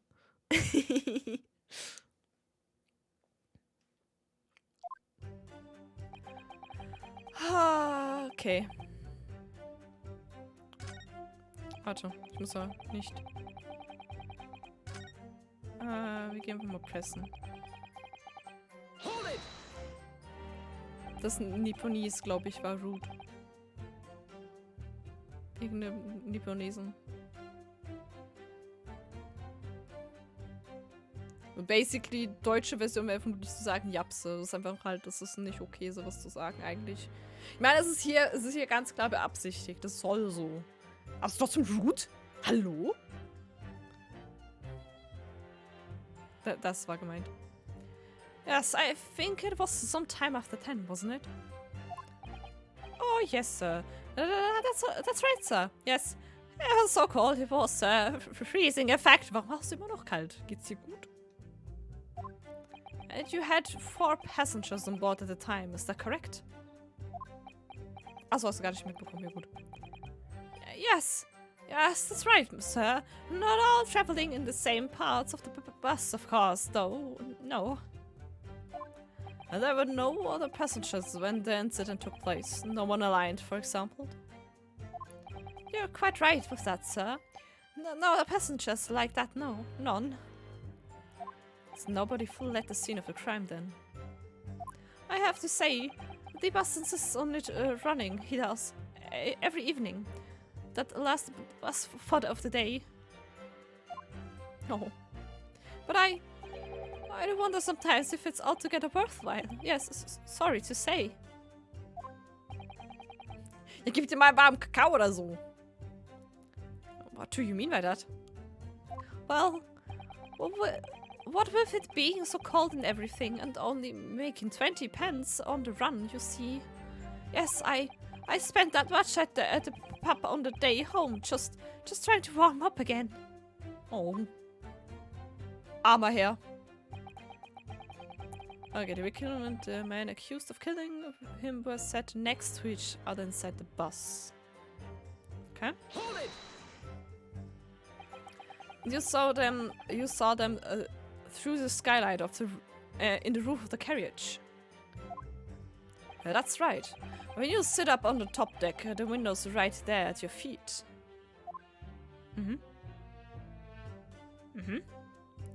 There was a lamp on inside, so I had a pretty good view.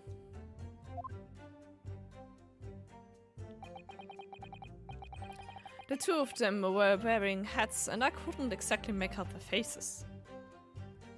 But there's not a shred of doubt in my mind that it was the McGilded. So. Oh. Gab's nicht eine eine heiße Schokolade? Ist gerade heiße Schokolade oder so in dem Rezeptbuch? Das wäre geil.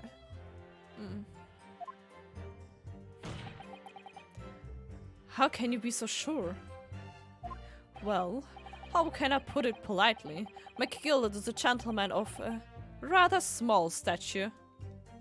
I couldn't have mistaken him for anyone else. Also. Let's not forget that when the vehicle came to a halt, the only people inside the enclosed cabin were the deceased Mr. Mason and Mr. McGilded. There is no room for that there here. I really wish there was.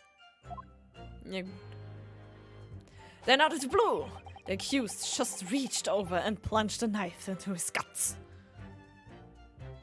Tell me more. Ah, die Curtis heißt die gerade hier. You actually saw the exact moment it happened? Didn't I already testify to that?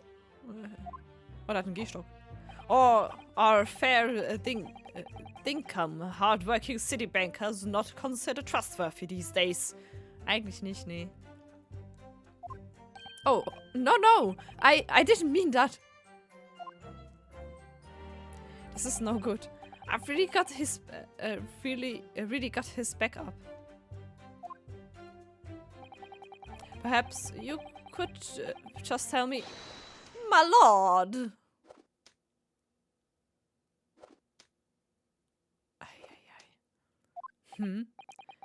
Juror number 3. What's the meaning of this? My mind is made up, my lord. Completely and utterly made up. Oh, God. Made up about what? I don't like the stinking rich. Never have. They're always up to something or other than they shouldn't be. Every one of them. Du da mit dem Knife!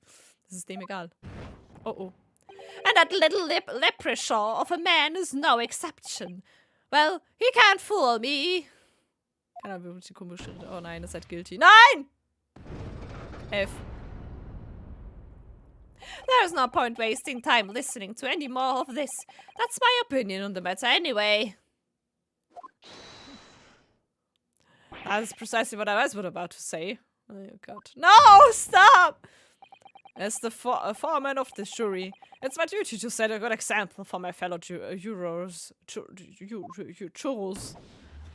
Churros. Nein, Churros, bitte nicht alle auf guilty. What is happening here? F me, I guess. So, das war schöne Dings für Game Ende und so. Let me see. Ah, yes. It seems that's how the members of the jury give their verdicts. With fire? Burn! Okay. Apparently, yes.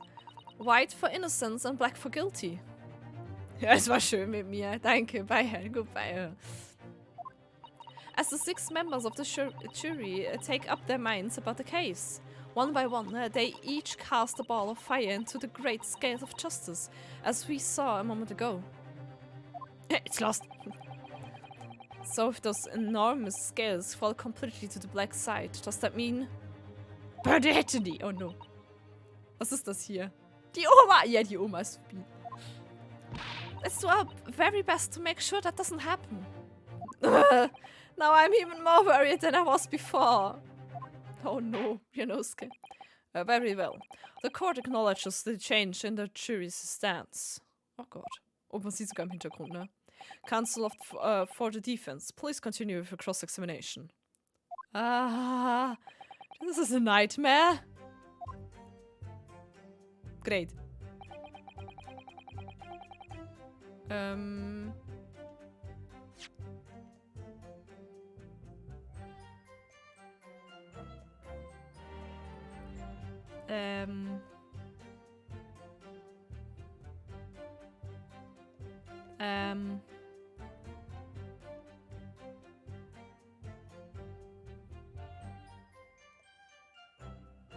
Okay, ich weiß nicht, ob ich da nochmal pressen kann oder nicht.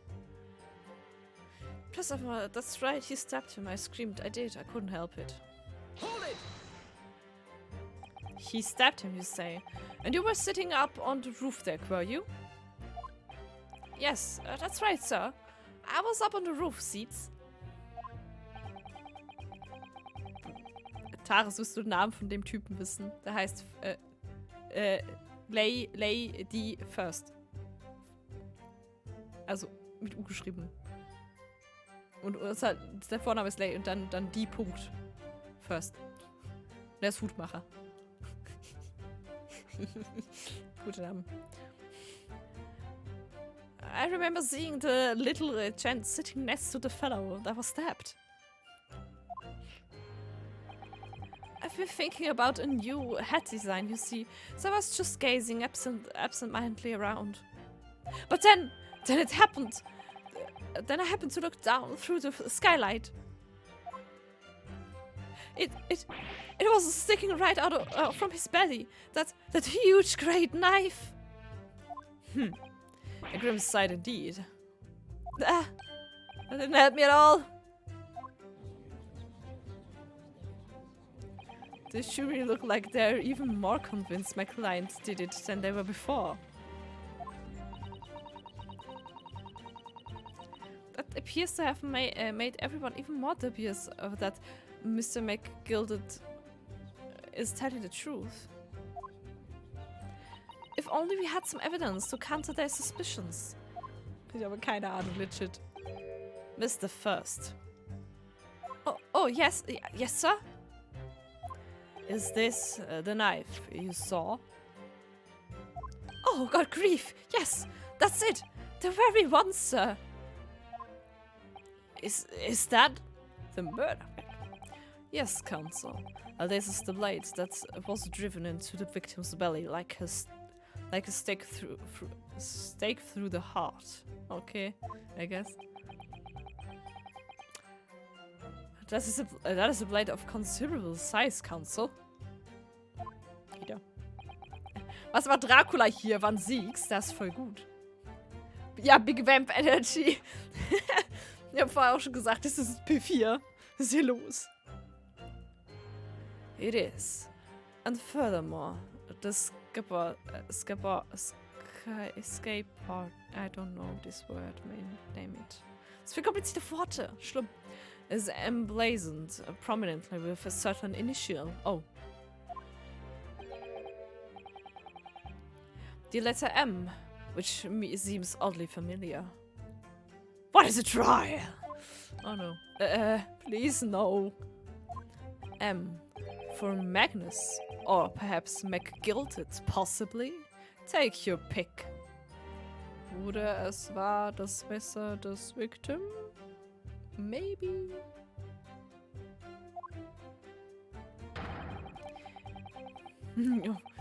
Oh, Messer! Also, jetzt, diese Haltung ist so weird, ne? So, Alter, halte deine Hand nicht so komisch. Nee. Kannst du nicht normal halten? It seems this particular big name in London made a magnificent mistake. Vielleicht steht immer auch für Maleficent. Das war's, genau. Objection. Oh nein, das ist ein Part. No. Jojo posing him. Aye, Satani! Ja. Energy. Ja, ein bisschen schon was. Ist auch sehr theatralischer Charakter, true. But there are hymns everywhere. True. Like, yes! Like in Mason! Objection! Ja, natürlich. This blade is far too extravagant for a poor brickman to have owned. Achso, sieht der Seite so aus, so gut. No. This weapon of murder almost certainly belongs to the accused. Es läuft alles supi-dupi für uns, ja? Easy. Das läuft. Not conclusive, but certainly compelling, Counsel. The murder weapon has been added to the court record. Ah! My lord, if you'll forgive me the interruption. Ah, juror number 2, go on. Mr. McGilded is a pillar of society and a gentleman, and a gentleman's word should be sacrosanct. However... No! Don't do this! Those of us in service know we must accept hard truths. Wait, what are you about to dispose of the rubbish? Oh, Curtis, no. Oh, fake. Ha! No! Yeah, same. I don't wish to cause offense, but I'd like to eradicate all traces of filth and grime. Oh, God. Bam! Oh, die Lady kann reden. I have a... ich hatte vorne irgendeine Idee, wie ich die reden könnte. Das habe ich vergessen. I have painstakingly typed every word uttered here today and cross-referenced all the facts. As such, I am now in a position to draw the only logical conclusion. Oh God. No! Stop it! Omi! Omi, be all safe. Omi, du musst uns retten. Not again! That's 4 out of 6 jury members who proposed a guilty verdict. There are only 2 left. Omi! We've had it. Every time I press these witnesses for more information, I just make the situation worse. Nevertheless, what we need more than anything at the moment is more information. We're still very much in the dark. I suppose I just have to keep pressing the witnesses, knowing that more sparks may well fly. We mustn't give up hope that will uncover something that will give us a way to fight back. Wo ist meine Lösung? Wo ist meine Lösung? Ich möchte eine Lösung machen. Okay. But... Alright. I'll keep trying. Yes. Das Reno-Skript gerade die ganze Zeit. I can't give up. Okay. Ich habe ein Schwert. Ich kann nicht, aber... I just need to keep calm and listen to the witnesses' statements again. I have no fucking idea. Das ist der letzte. Frage ist halt, ob ich den in der Mitte nochmal fragen könnte. Der hat es unterbrochen. Weiß ich nicht.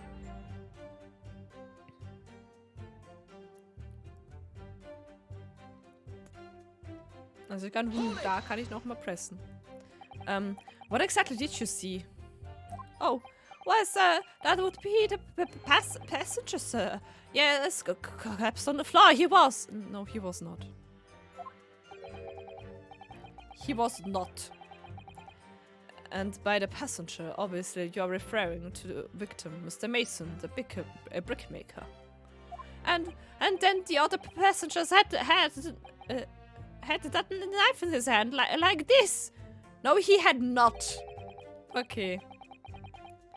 By the other passenger, obviously, you're referring to the accused, Mr. Magnus McGilded. And then he plunged it down like this, stabbing the other passengers in the belly. What? Also das würde gar keinen Sinn ergeben. Reihenfolge ergibt gar keinen Sinn. Aber warte. My lord, I wish to speak.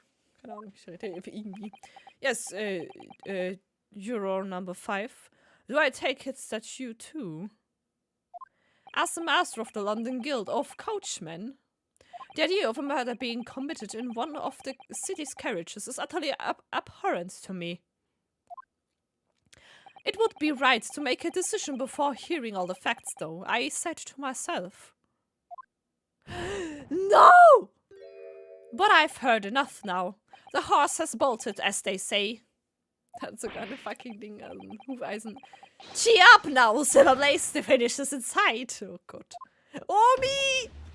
Omi muss uns wirklich retten. Scheiße. Omi! Save me, Omi. I like this man. Beppo is a long-standing member of the guild, and I trust what the man says. Oh, thank you, sir. You're so kind, sir. Alter, das ist ein Interessenskonflikt. Das können die noch nicht tun. Ja, das Glück fällt raus. I know. Hi, ja. Das ist so unkind, sir. Which now means that 5 jurors are to condemn this man. Oh no. F me. Omi! Save me, Omi. Oh no. Stop it. Madam, juror number 6. Yes, dear. What can I do for you? You have heard the testimonies of the witnesses in the stand. Oh yes, I certainly have. Still, I got my hearing, you know. ich muss erstmal Schal fertig machen. Ne, Kappe. Was war's? I don't know. Ich habe immer noch nicht getrunken. Scheiße. Moment.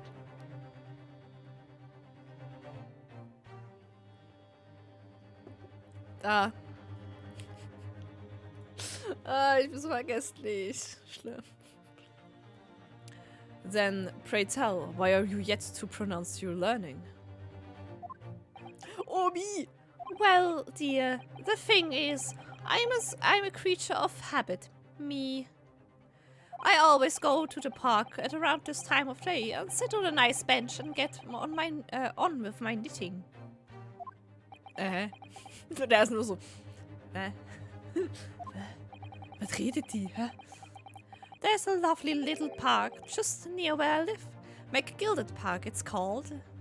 Oh, she get it up. Okay, sie ist auch voreingenommen. Fuck. Naja, gut.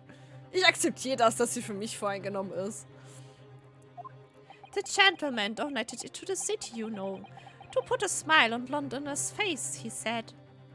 I can't imagine such a fine young gentleman would have it in him to take another man's life. Omi! He is always doing wonderful things for the city, ist irgendwie anders. That's right! A man like that wouldn't stab someone, surely. Mother, may we go to the McGilded Public Library later and borrow some more books? Bam! Okay. How many Londoners live with their heads in the clouds? Do you people not know? Guck jetzt seine Chuchu-Pose. What kind of a man Magnus McGilded really is? What kind of man he is? The philanthropist Magnus McGilded has enough wealth to purchase the entire city he claims to value so highly. But where did all that wealth come from? Your client is a Shylock, sir. And one with the very darkest of souls. Oh no. What? Stone the Crows! McGilded lends money at extraordinary rates of interest, so his victims have no hope of repaying him. Das war mir klar. When they default, he takes possession of everything they own. He is a vulture that preys on the weak. Okay. I've never heard any mention of that before. Oh no. Your faculties haven't deserted you, I'm sure, madam. So has this thought not crossed your mind? Would a man wealthy enough to buy London in its entirety not have a carriage of his own?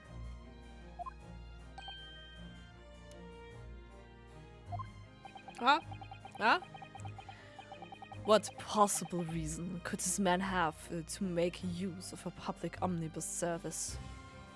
Hör auf, Junge, zu überreden, Junge! You're not saying that...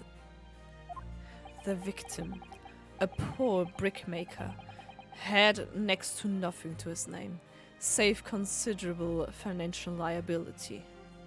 It will come as no surprise that his creditor was the accused Magnus McGilded. Oh no. But let it also be known that the very day Mr. Mason was killed was the final repayment date for his debts. Oh god, that's not good. Good gracious! Good gracious! The vicar man was destitute. He had lost his house. He had not a shilling with which to repay his debts. And in the end, this pitiful soul had the very last thing he owned taken from him. His life. Das gibt irgendwie nicht viel Sinn, warum man dann den tötet, wenn er nicht zurückzahlen kann. By the merciless philanthropist pretender Magnus McGilded. I don't believe it. Hold it! Yay. If I might add something briefly. Mr. Sato? Ja, eben, Tote können kein Geld erbringen, das ergibt gar keinen Sinn. You claim that the victim had been lent money by Mr. McGilded. But where is the evidence to support your claim? Warum steht jetzt noch eine Flasche? Ja, einfach mal Alkohol trinken, ne? Schenkt er sich erstmal Wein ein. Nein, er hat das Glas. Es ist wirklich. Oh no, dritte Glas. Reaper Wein. Oh. Pray forgive the discourtesy of filling my hallowed chalice in a court of law. Oh God. Aha, there it is. So. Lord Van Zieg's hallowed chalice. How can this be considered acceptable? Er ist ein Vampir, safe, ja klar. But I find myself in an unexpectedly good humor. Art Humor ist ja doch Sage. Okay. I had heard the latest from the east, Far East, would show great courage, but I didn't expect to experience it myself. Oh no.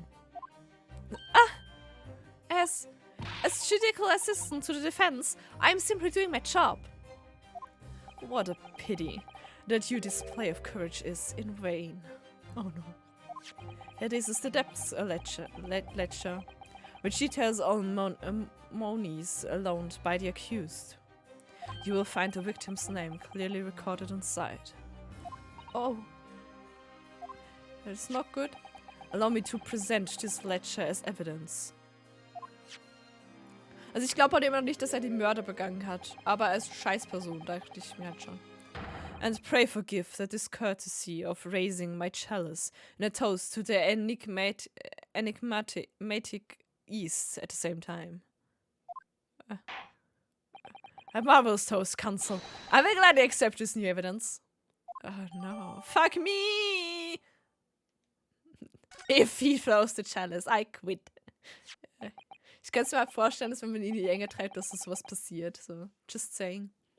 Ah, yes, 20 guineas. The victim owned a considerable sum. And the accused made quite certain he had ample recompense. Oh, me nein! Well, it would seem I've had the wool pulled over my eyes. Oh no. No! Regrettably, ma'am. That is the modus operandi of the accused. And it's such a pretty little park, too. What a scoundrel. Oh, me! Still. Maybe it's all for the best. Ah, but wait a minute. Let's think about this a little more before... I don't stand for nonsense. Oh Gott. 20 Meerschweinchen. Genau. Dachte ich mir halt auch immer. Guinea Pig. No! Okay. Good try. Das war ein schönes Spiel. F me. Ich denke halt, das ist so. Das ist extra so. That was it. The last juror's decision.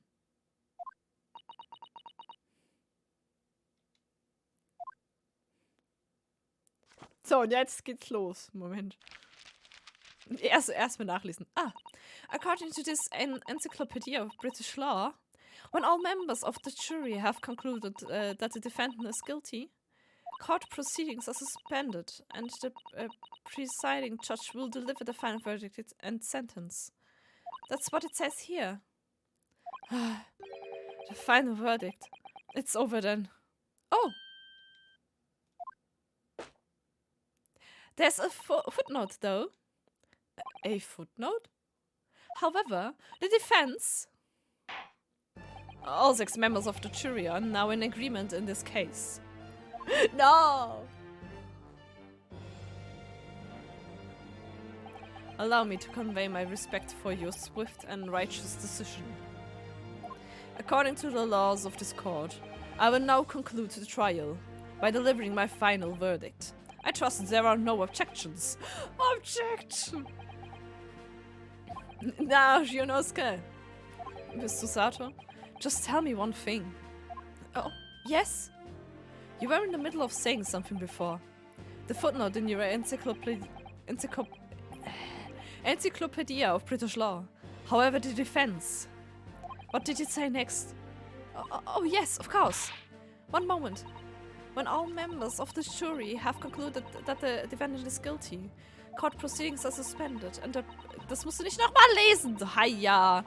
The footnote says, however, the defense has the right to demand a summation examination of the jurors at this point. What? What, please? What? Hä? Summation examination? Objection! A summation examination. Was ist das für ein Wort, Alter? Ja. From which country has that Tom you have there been resurrected? Ah! Judging from the binding, I would say that book is at least 50 years old. Oh. Any modern text on British law wouldn't even give such an antiquated procedural mention. It's a relic, long forgotten, and certainly no longer practiced. So you're out of luck. Oh.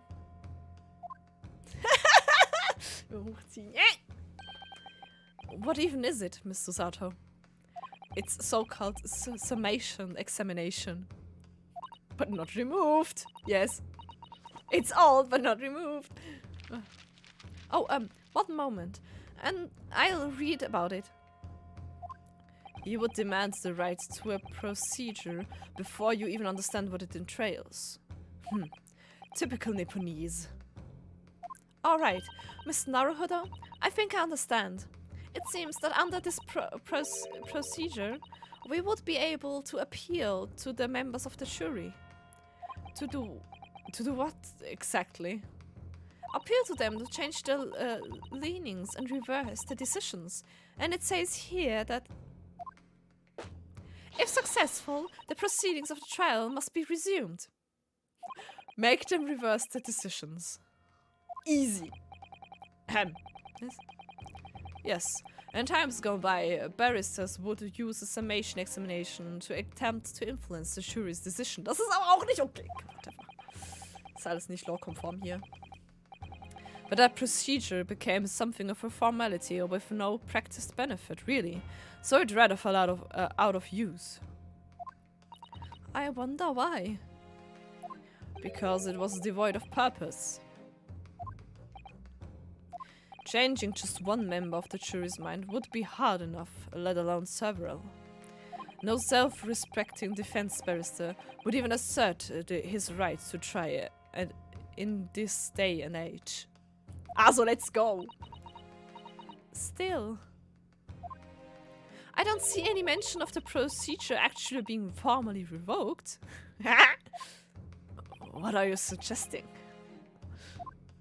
I'm suggesting that although it may be acquainted and largely forgotten, it isn't yet extinct. Dame. Sato-san, dame. What do you think, Mr. Naruhodo? Easy. Let's go. Machen wir ja. A summation examination. Our last possible option. Do we assert our right to carry it out or admit defeat? I said alright, Gib mir mein Recht. The defense wishes to assert its right to a summation examination, my lord. Hey!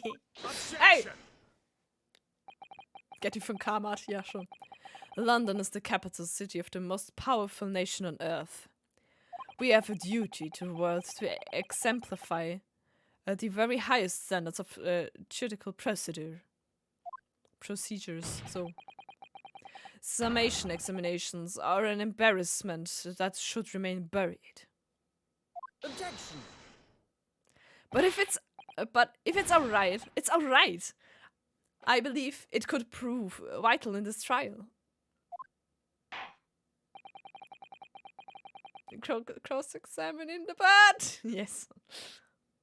The defense petition is perfectly valid. Danke, Judge. The court will proceed with the summation examination. This is madness. Ah! Foreman, are you and the remainder of the jury ready? Well, I'm not, There was no mention of this in the letter I received, you see, so... All members of the jury will be asked to explain on what grounds they have reached their decision. Oh. Ich sag, du hast Scheiße, du hast keine Idee. On what grounds? You must all justify your decisions and explain why you believe the defendant to be guilty. RIP, die haben keine Gründe. RIP. Also ich denke, die Lady, die es aufgeschrieben hat, hat am nächsten noch Gründe. Well, my lord, you're rather putting us on the spot. This is most irregular. No mention was made of this before. I don't really hold it with all this justifying luck. Okay. Ich schreibe mal wieder nur. It seems to have thrown the Euros off. It seems none of them have experienced this before. Alright then. This Summation Examination. A defense procedure no practicing lawyer has attempted for years, is it? Well, just maybe. It might be the opportunity we've been looking for to turn this trial around. So be it then, ladies and gentlemen of the jury.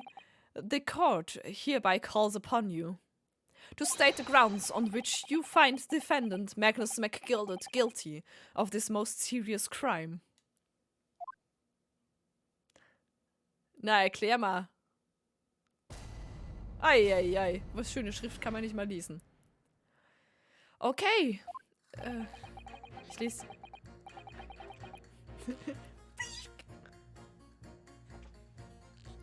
Ich mag das Geräusch.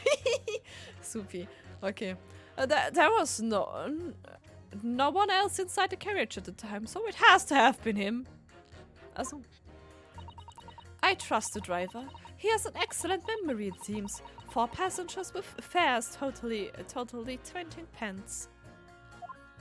He stuck the chap next to him just like this. Brazen, I must say. Absolutely brazen. Pass auf, bevor du die Lady stichst. I have simply typed and collated all the statements made thus far and drawn the logical conclusion. You can trust the guild. Fair's fair is our motto. We have raised prices above 4 pence for years. The scoundrel stabbing that poor man on the floor. Was, on the floor? Der war nie on the floor! It beggars belief. Ah, was reden die? Ja, I think he's guilty since his name sounds like guilty. Was bestimmt nicht intentional war, nein? I'm starting to wish I hadn't pushed for this now. Some of the Euros don't seem to have wonderfully formed arguments though, do they? Well, let's see what we can do. We need to get these 6 people to change their minds. I have to throw everything I can at them and use some very persuasive language. Hoff mir, dass ich gut rolle. Muss man würfeln, muss man die 20. No. Just a moment, Mr. Naruhodo. According to my book, that's not quite how it works. Oh? I thought I was going to have to draw their icy minds with some heartwarming rhetoric about the defendant. Unfortunately, once the Euros have decided the defendant is guilty, they're unlikely to heed anything the defense says. But then, they've reached their conclusions by their own reasoning, you see. Your pleas will sound like excuses. In fact, it could recoil on you. The more you try to persuade them, the more entrenched they may become. Persuasive language. Oh no, nicht careless whisper, no. Then what on earth am I supposed to do? Oh dear, I'm just sitting what I've read about British law, Mr. Naruhodo. Right, I'm sorry. Do you have any idea how to make this work then? Well, from what I can understand, the key to this procedure is using the Euros' own words to make your arguments. Und du wieder so, genau. What do you mean? What do you mean? Well, the 6 members of the jury are randomly selected members of the public. They may appear to present a united front, but the truth is, They are complete strangers who just happen to find themselves here in the courtroom together. And that's the way to break them down, you mean? Yes, exactly. Jetzt kommt der Teil, basically das, was sie in Phoenix Wright in Crossover hatten, ne? You must listen very carefully to what each member of the jury says and see if we can identify any contradictory statements. If we can, we then contrast the statements and pit the corresponding juries against each other. Okay, also ich habe sicher mal, der Typ, der gesagt hat, er hat ihn so auf die Seite gestochen, kann mit der Oma verglichen werden, weil die Oma sagt, dass er auf jemanden einsticht, der am Boden liegt, was ja so gar nicht passieren kann. Ne? You know. I see. So it's contradictions in what two or more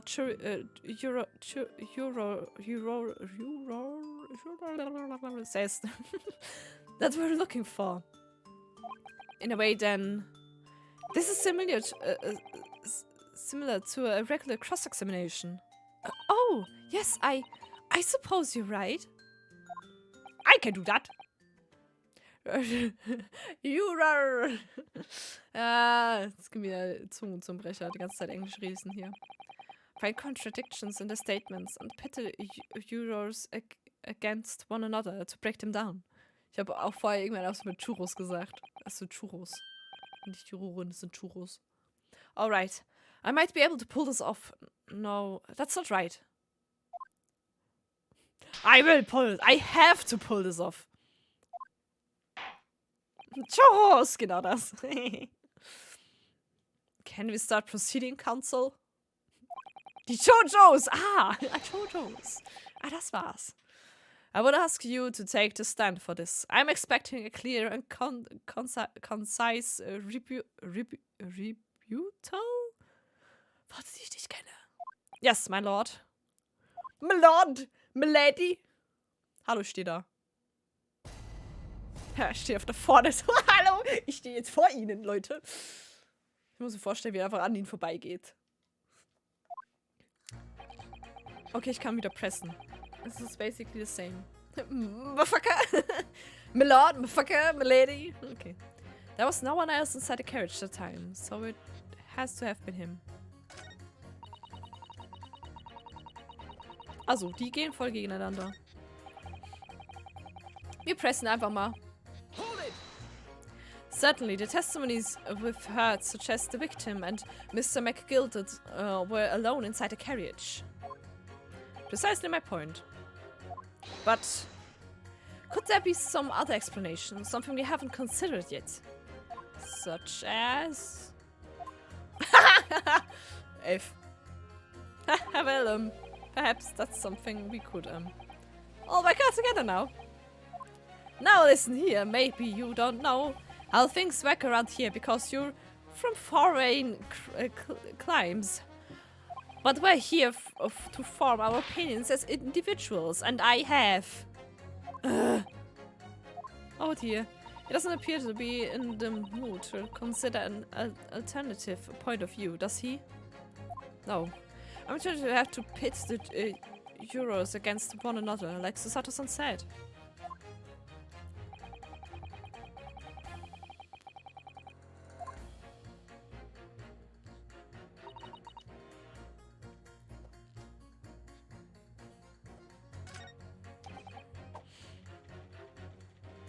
Geh mal bei ihm.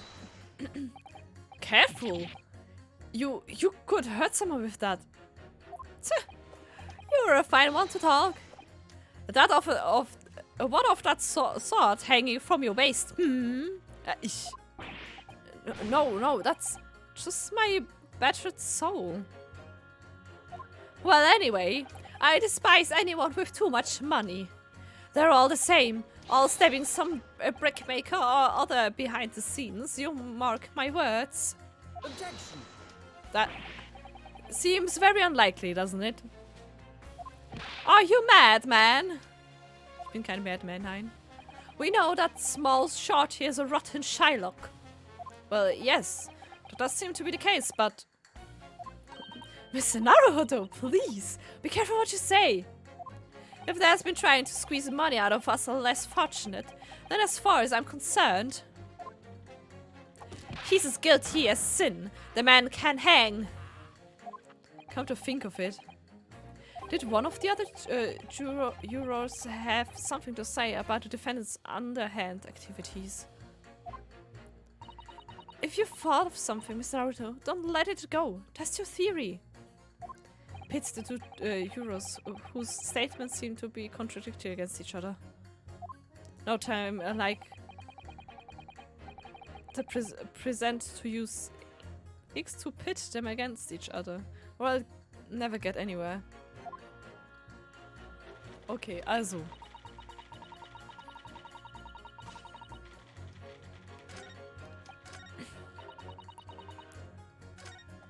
Hat irgendwer irgendwas über ihn zu sagen? Ich muss erstmal gucken, was die anderen zu sagen haben. Hey,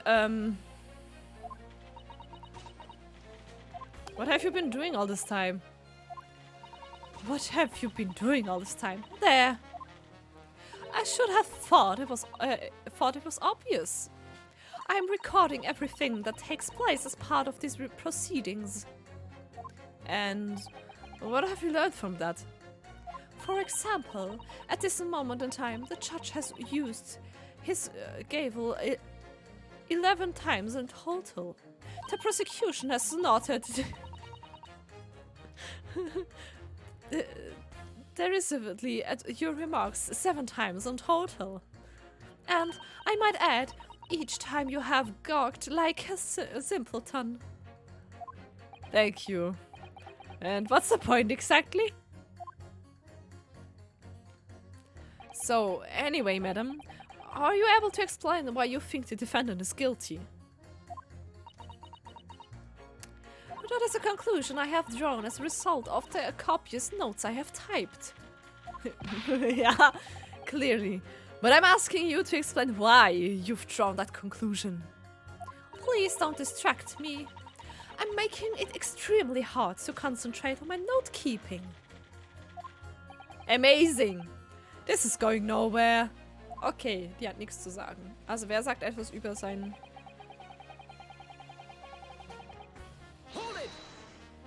That's how much it costs to take the omnibus? That's right. As the guildmaster, I decided to set a policy for all drivers across the city. One fare no matter which bus you take or how far you're going. We have to compete with the rise of the motorcar, you see. Us coachmen have to make a stand together. Motorcars, you say? Yes, and this murder on one of our buses is extremely damaging to our cause. It's beyond the pale. I lead to a decline in passengers. You mark my words, and it's all that rascal's fault. He has to pay. Is it a crime or his business he's more worried about? Anyway, every member of my guild is reliable and trustworthy. So if the driver says he saw him do it, that fellow in the dock is as guilty as sin.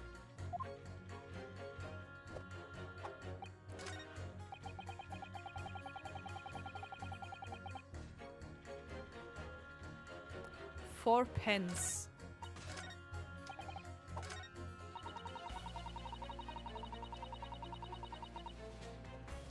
Das ergibt gar nicht. 4 mal 4 ergibt nicht 20.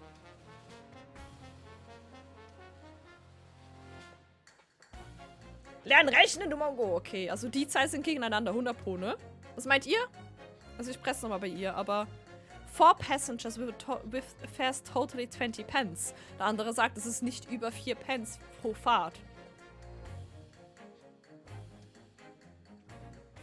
Es geht nicht an die Fahrschule, was? But does his ability to recall his takings that might really tell us how trustworthy the man is? I managed all his lordship's cash affairs, so I'm very particular when it comes to accounts. I see. A single penny can mean the difference between life and death after all, can it? That's a saying in your country? My point is, a man who minds his figures as a man is a man you can trust. Those of us in the service would swear to that, sir. Does that bench really need any more polishing?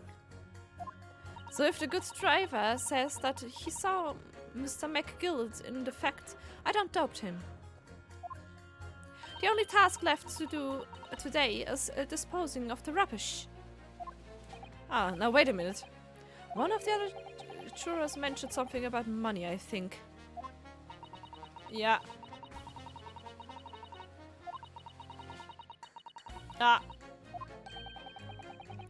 Ja. Ja. Ich mach's einfach mal und ich hoffe auf das Beste, ne? Pit.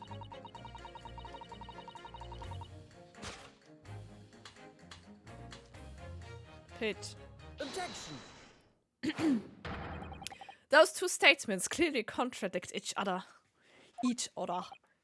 They do? Explain yourself, counsel. Me? Oh dear, what have I said? As we're on Silver Blaze, main and name, I haven't the first idea what you're talking about.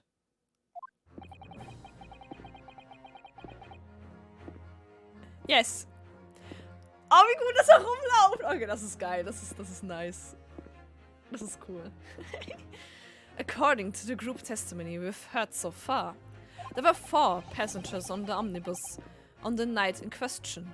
And according to the coachman, Mr. Beppo, he took 20 pence in fares. Quite right. I have those precise details typed neatly here in front of me. And Euro number 5 also told us the following.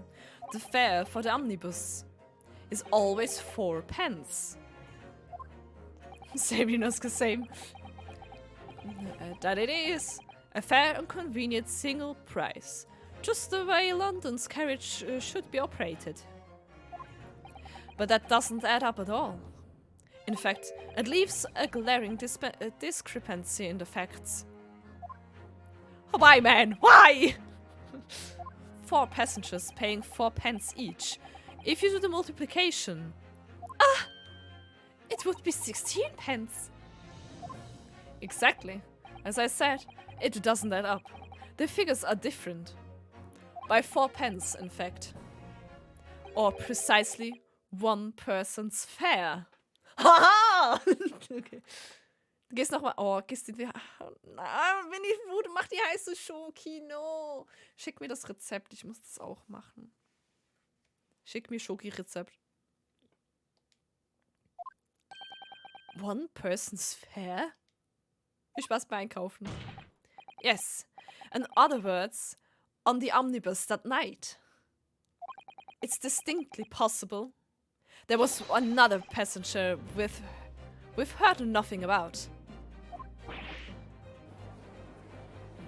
Chaucherie? This can't be right. The coachmen of the guild are good. Honest men. One and all, trustworthiness is our watchword. The figures your coachman claims most certainly do not add up. Your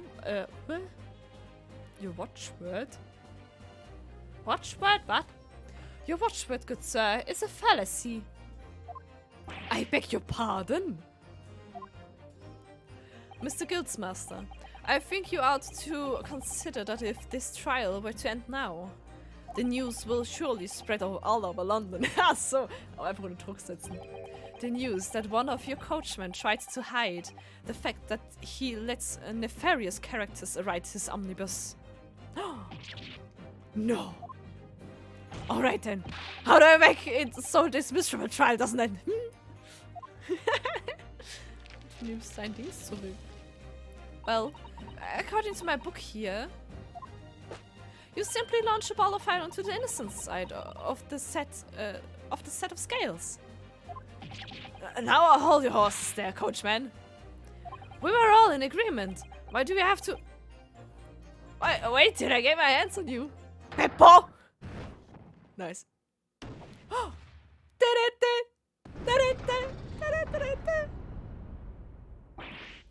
alright.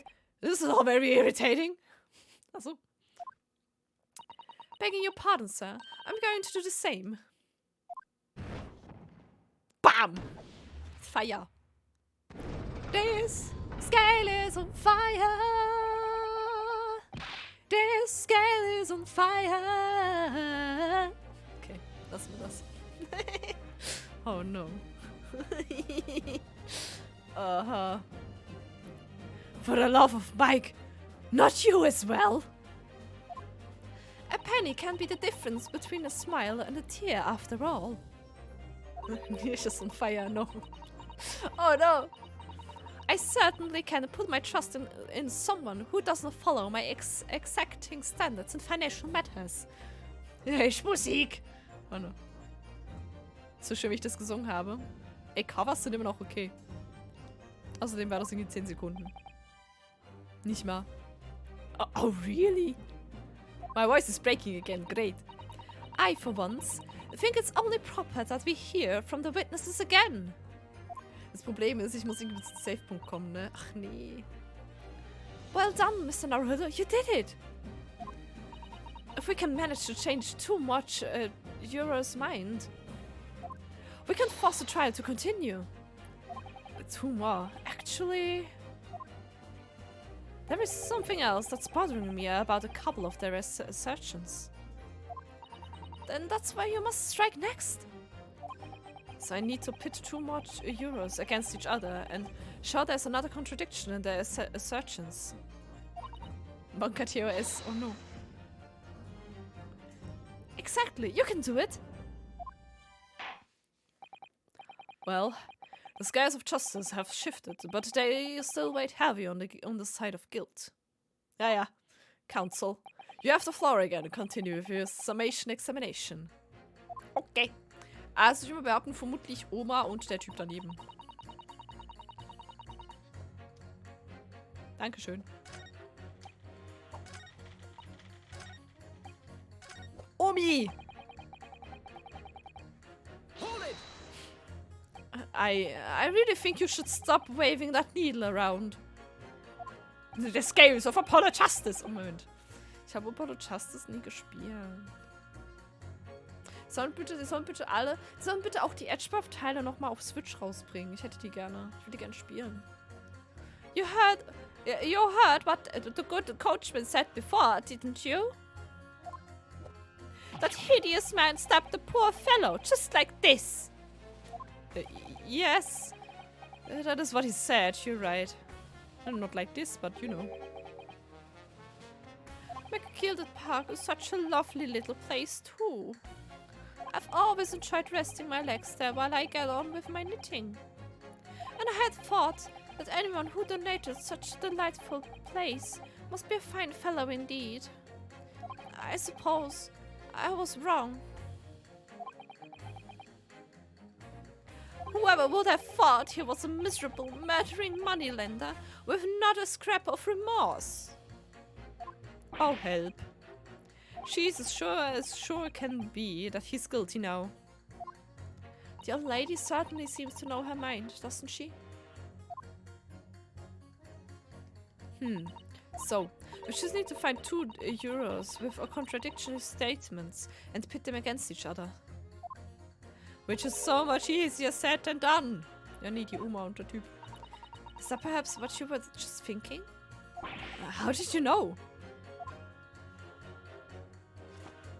Well, I took the liberty of doing some research in case you happen to find yourself in just such a situation. Shall I read you what I found out? It's a little long, I'm afraid.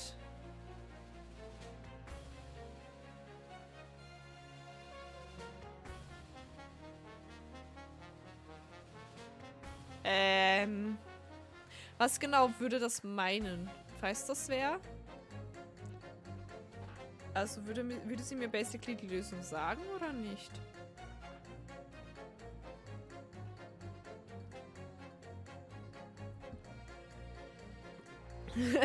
my friend's brain. Go ahead, okay. Very well. Listen to this. During the Summation Examination, you will hear the assertions of the 6 members of the jury. In this situation, the counsel of the defense should use exhibit with impunity. Having done so, you will be able to compare the chosen assertion with those of the other juroren. Hello. I don't know how to pronounce this word right. F me. Select the corresponding buttons to listen to the other assertion. Also, wir können es wirklich nochmal anhören.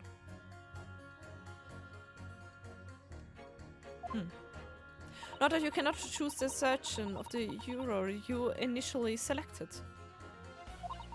Nor can you choose assertions of jurors who have changed their learning to not guilty already. Ja gut, das hätte ich jetzt auch selber gewusst. Danke. Ja gut. Also da hättest du jetzt mir nicht sagen müssen. Ja.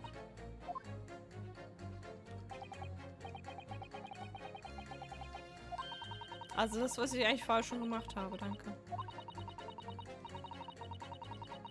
Warum sagst du go ahead bei an? Let's get this right now. I never have to listen to that long and boring explanation again. Ich hab's auch schon einmal gemacht.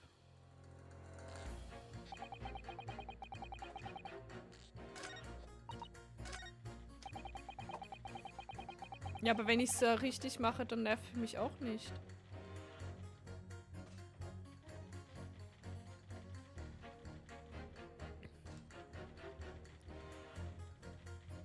X ist da. That. Stabbing that poor man on the floor. He struck the chap next to him just like this. Objection! Those two statements are completely contradictory. What? Explain, counsel. Post haste. Oh, dearie me. I was only knitting a jumper for my other half. What is all this claptrap? What does contradictory even mean, I ask you? I've heard from more than one witness that they allegedly saw the actual moment when the defendant stabbed the victim. Now, out of curiosity, juror number 3? What? Can't you see that I'm busy here? How would you say the defendant stabbed the victim? What sort of motion was it? Ha! Want to test me, do you? It was like this. Struck the fellow next to him without even getting up. Just like the prim banker said. Also wenn, dann hätte er so gestochen. Aber das ignoriere mir. Mal eben gekonnt.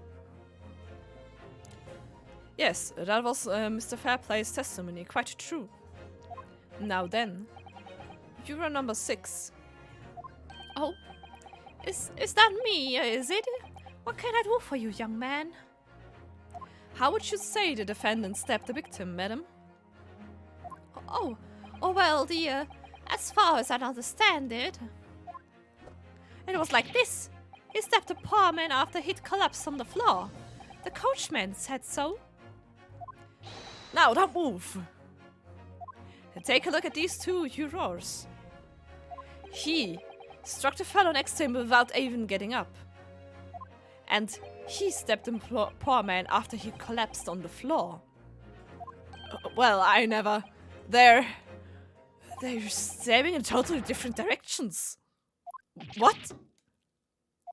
Bless my stitches! What a muddle!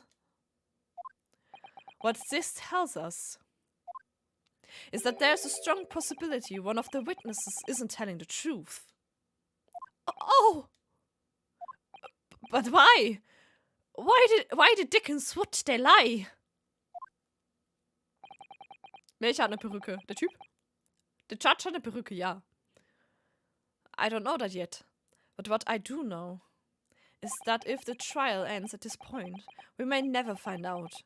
We may never know the real truth. Ja, der Judge hat eine Perücke. Das wusste ich schon lange. Ladies and gentlemen of the jury, can you really let that happen in all good conscience?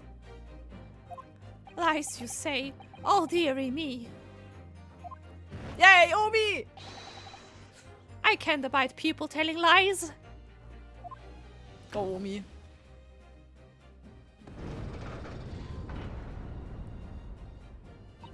The scales! I don't believe it. Es steht in der Waage. Wait! Now hear this, my fellow jurors. I warn you, you cannot listen to this man. Look at him. In his black suit, he's clearly some devious Eastern sorcerer using magic at all. Man, if I could use magic, do you really think I'd be putting myself through all this? Answer me, Dark Jinx! Nicht Jinx. Huh? Me? What exactly is the problem? What of it if two witnesses have slightly different recollections of events? What of it? Let's say the Shylock did stab the victim as he sat next to him on the omnibus. And this young dandy saw him do it. And now let's say the victim collapsed on the floor and then the Shylock stabbed him again. And this old lady saw him do it. Well, what's to say it didn't happen like that? You are calling a dandy, sir? Why, I should take this knife to you. Who are you calling old? Why, I should take this needle to you. Oh. They're ready to kill each other now. But could the foreman of the jury be right? Did the two witnesses see two different moments of the same crime? It's out of the question. Wir haben sogar Bildbeweis. Er war nicht auf dem Floor. Unfortunately, Mr. Foreman. What is it, you dark chinks? Come on, out with it. What you're suggesting is impossible. It's out of the question. Ich kann euch das Bild zeigen. What are you talking about, man? How can you possibly say that? You do realize that I'm only doing my job. As foreman of the jury, I have a responsibility to steer everyone in the right direction. So, where's your evidence, man? That's what we want to see. Gerne. I say the two witnesses saw two different moments of the same crime. Ich geh für den Penta. Ich meine 4, ich hab 3 von 5, I guess. If you say that's out of the question, show me proof. Sure. Kein Problem. Ich zeig dir mein Proof. It looks like the only way I'm going to convince him is to present him with something he can't dismiss. Some irrefutable hard evidence. As you wish. What? I'll give you the proof. It's out of the question that the two witnesses saw two different moments of the same crime. As proven by... das Bild, oder? Take that! This clear a piece of evidence. Well, Mr. Foreman. Oder theoretisch kannst du doch die Carriage zeigen, weil es kein Blut auf dem Boden hat. Do you know what they say about me, young man? They say, I've got no powers of persuasion. Oh, I see. I'm sorry to hear that. But no one will need persuading about this. You're even worse than me. Okay. Warum? Ich verstehe nicht.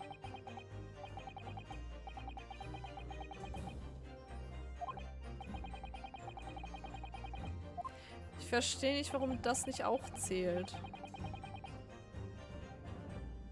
Weil natürlich hat er ihn gestabbt, auf den Boden gelegt, gestabbt und dann wieder aufgesetzt. Das ergibt natürlich viel mehr Sinn von dem Bild. Meine Güte. Das finde ich nicht okay.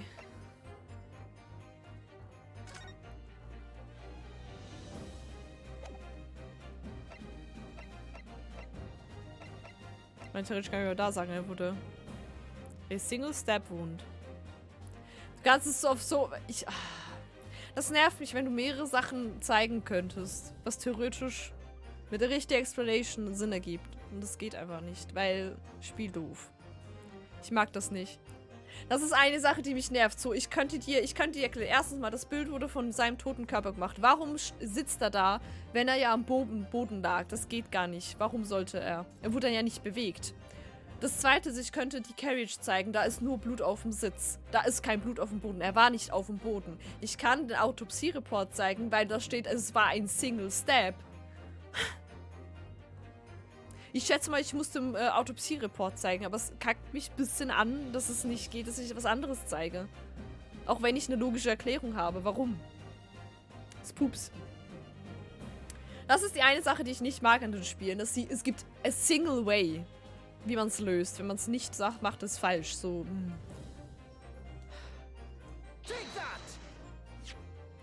This is the victim's autopsy report. According to what's written here, Mr. Mason was stabbed in the abdomen. Only once. Only once? It's quite simple. The victim was stabbed precisely one time. Which means these witnesses can't possibly have seen it happen two different times. Wo ist der Messer hin? Alright, I concede defeat. Nice.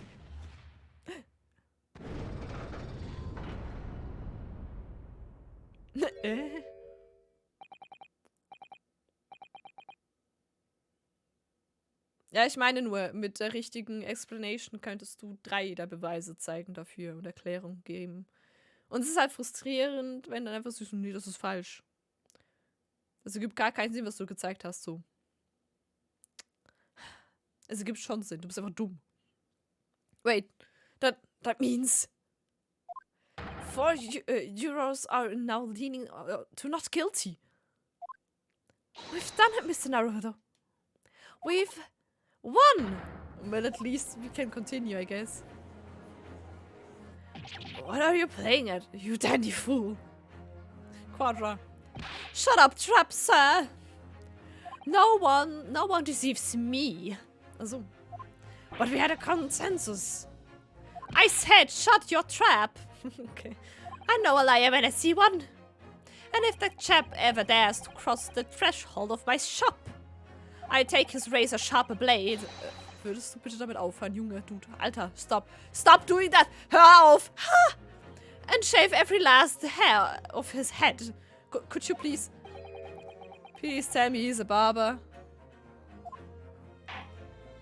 Well, in a quite remarkable turn of events, the defense Summation Examination has flipped the balance of the scale of justice. The jurors now stand at 2 for guilty and 4 for not guilty. Accordingly, there is no longer a large enough majority among the jury for me to adjudicate. Get out of water. And the trial must continue. This cannot continue. Moment. Das Spiel. Oops.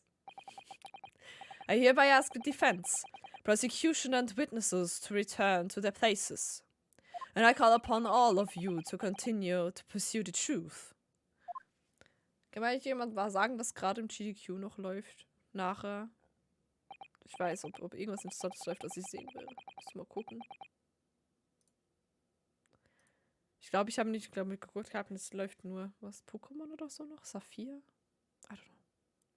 So, Lord Van Zieks, continue to substantiate the case for the prosecution, if you please. Okay, in Part 2 ist eigentlich cool, ne? Ich muss an irgendeinem Save-Punkt kommen. Wo sind hier... Kann man da auch zwischenspeichern? Ich weiß es gar nicht mehr. Kann man zwischenspeichern? Es ist halt schon echt anstrengend, so viel reden die ganze Zeit. Ja, echt zu sein. No! Not the glass! Okay, er hat es immerhin nicht geworfen. Ah, die Musik. Das ist Castlevania.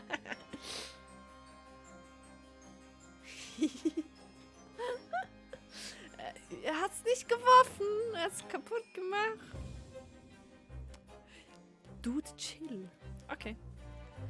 Having savored the rich aroma of the carmine contents of this hollowed chalice, it may seem crass to crush it to dust. Pray forgive the discourtesy. Lord Van Zieks. Is it cold in here, or is it just me?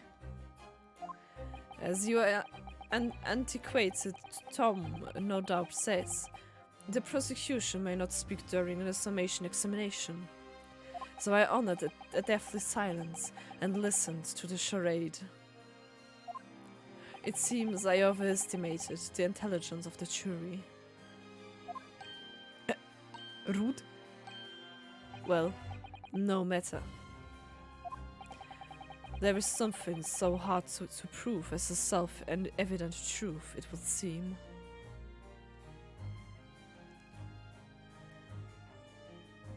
Wann fängt der dann an? Weißt du das? Kurz vor 12? Vielleicht komme ich doch bis zum Speicherpunkt, wäre schön. No. And why else would we grace the courtroom with our presence after all? Also kurz vor 12, okay. Ich würde halt gerne bis zum Save-Punkt kommen. Wäre nice, aber ich weiß ja nicht, ich habe das Gefühl, es zieht sich immer länger. So. Let us proceed to the next round of battle. Oh! Hat sein Mantel abgezogen! Dude! Achtung, es kommt gleich ein Knockback. Was? Falsches Spiel, Moment. Knockback von Westen! Ah! Okay, lassen wir das. Oh no. Bring forth the witness once more. Witnesses once more. Hello, Dude. Ich glaube, ich bin gleicher Punkt. Nicht? Nein, okay. Es hat gespeichert. Das hat einen Schnellspeicherpunkt. Witnesses. I trust you heard the summation examination we have just had to endure. Eher vom Osten. Weiß ich nicht. Ich habe nicht gesehen, auf welche Seite das Mark war. Oh, yes, sir. That I did, sir. Of course I heard it. Oh, yes, sir. I heard it. You, sir, on the end. The coachman. I believe it's Beppo. Yes, sir, my lord, sir. If it transpires that in your previous testimony, you were attempting to veil the presence of a fifth passenger on your omnibus, you will be found guilty of pre-jury. You are advised to bear that in mind, sir. Oh mio Dio. Oh, nicht Beppo. Poor old Beppo. Now then, witnesses, I hereby call on you to testify before the court again. You will explain the various misgivings brought to our attention by the defense summation examination. Ha! Oh. Okay. Mal gucken. Wir können die Bibel abgucken. Miles Strongheart, das ist 52. Also. Der guckt böse. Magnus McGilted. 48, der ist erst 48. Warum ist der älter als der? Das sieht definitiv älter aus als der. Lol. Okay. Also, dass ich dem nicht vertraue, ist grundsätzlich klar. Aber ich glaube nicht, dass er Mörder ist. Was? Der ist 32. Was? Alter. Hat der eine Narbe übers Gesicht? Der hat eine Narbe übers Gesicht. Lol. What the fuck? Barock van Siegs. Warum ist er 32? Das ergibt keinen. Der sieht aus, die sehen gleich alt aus. Soll der? Die sind 20 Jahre auseinander, sehen gleich alt aus. What the fuck? Trice fired Mason. 54. Beppo! Oh no, pur Beppo. Beppo ist 62, aber Beppo. Bruce Fairplay. 34. Der ist so 34. Lady first. Das Job war so anstrengend, dass Top so schnell gealtert. Es ist halt einfach, wie, weil er einfach so ein Dings-Moment, ich glaube, so ein Edgeworth-Moment, I guess. Also ich muss zwar sagen, ich finde, in der Zeichnung sieht er tatsächlich nicht so alt aus wie das 3D-Modell. Das 3D-Modell sieht ja älter aus als auf der Zeichnung. Aber er sieht weniger alt aus. Er sieht auch weniger alt aus auf der Zeichnung. Aber ich denke halt, dass hier, das Profilbild, da kann ich noch eher sagen 32, ja, okay. Ist das Rede oder sieht nicht so aus? 32 hätte ich älter geschätzt. Bei ihm ist es auch so. Also da würde ich sagen, das Bild passt nicht zu dem Alter, was da steht, aber das Modell, was wir vorher gesehen haben, passt zum Alter, I guess. Lady first. Ha! Ich finde Wunder. Ist nur ein Apprentice. So. Der ist nur ein Apprentice. I see. I only carried 4 passengers that night. I swear it. But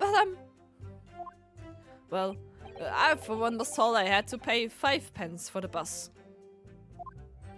He fiddled us on the fare. He did. And then I saw that blood-curdling sight as well. It's all too much. I don't.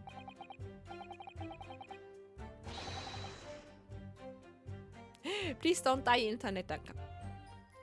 I tell you, I saw McGilton stabbing that man. Everything I said before stands. Oh, yes. Yes, he stabbed him. Yes, he did. I think so, yes. You think so? Und sie haben jetzt Statements geändert, dass es nicht mehr passt. Manu. Counsel, make sense of this for me, please. The phantom 5th passenger, conjured into existence by my learned Eastern friend, never existed.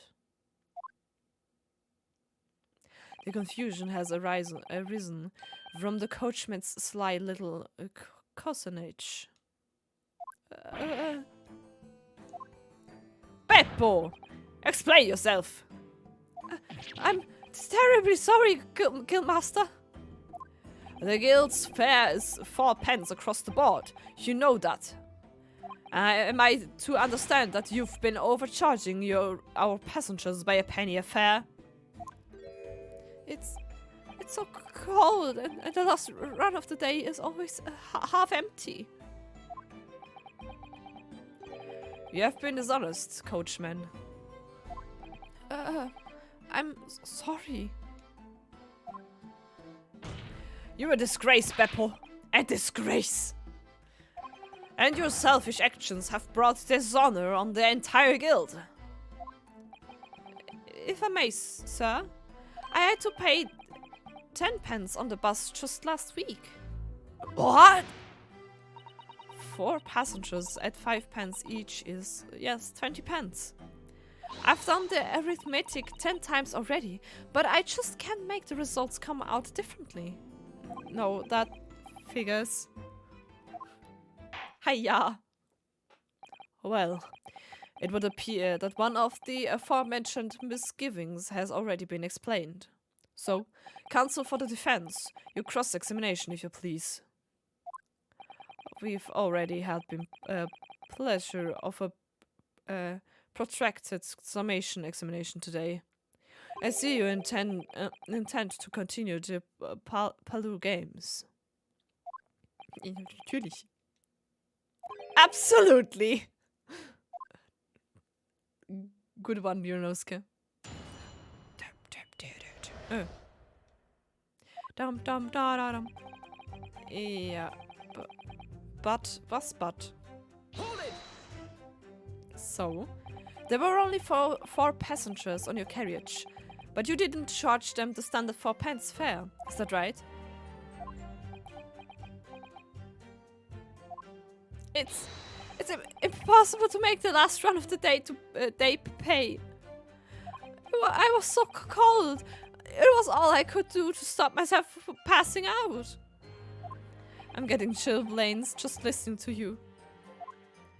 It was terrible. I wanted to give myself a pat on the back for even keeping the bus running. Es ist halt immer noch kalt. Doesn't the dedicated coachman deserve an extra penny per passenger? You're digging a deeper hole for yourself here. If only there had been a 5th passenger on the omnibus that night, then we would have had another suspect. Da nichts zu sagen.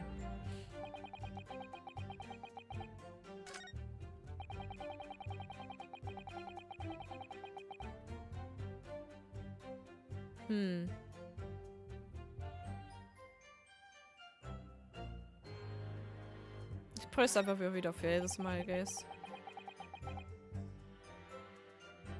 Everyone has told I had to pay 5 pence for the bus.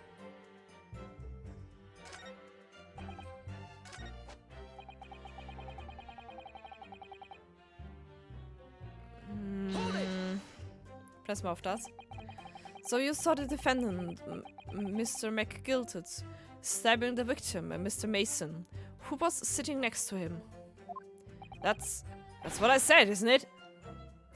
It was bothering me before. This was... For just a brief moment, he hesitated before answering the question. Anyway, there was only the two of them inside the carriage, wasn't there? There's been much talk of a 5th passenger, but as yet, 0 evidence. Then what are we wasting all this time for, eh? It's black and white. The man's guilty. Black or white, black or white. Da, da, da, da, da, da, da. Something about Mr. Fairplay's testimony just jars with me. I wish I could work out what it was.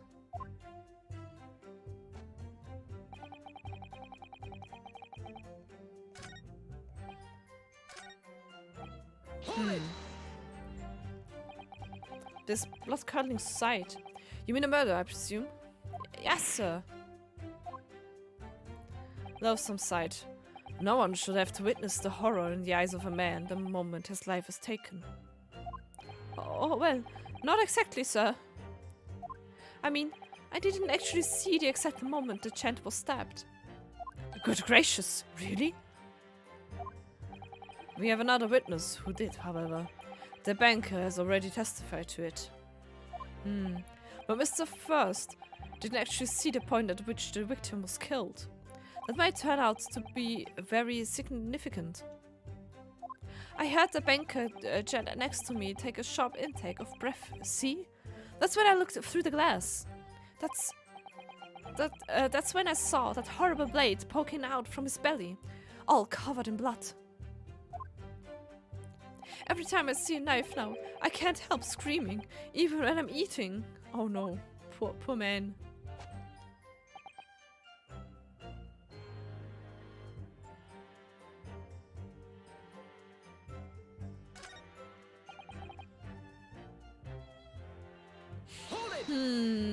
Ich weiß gerade nicht so recht.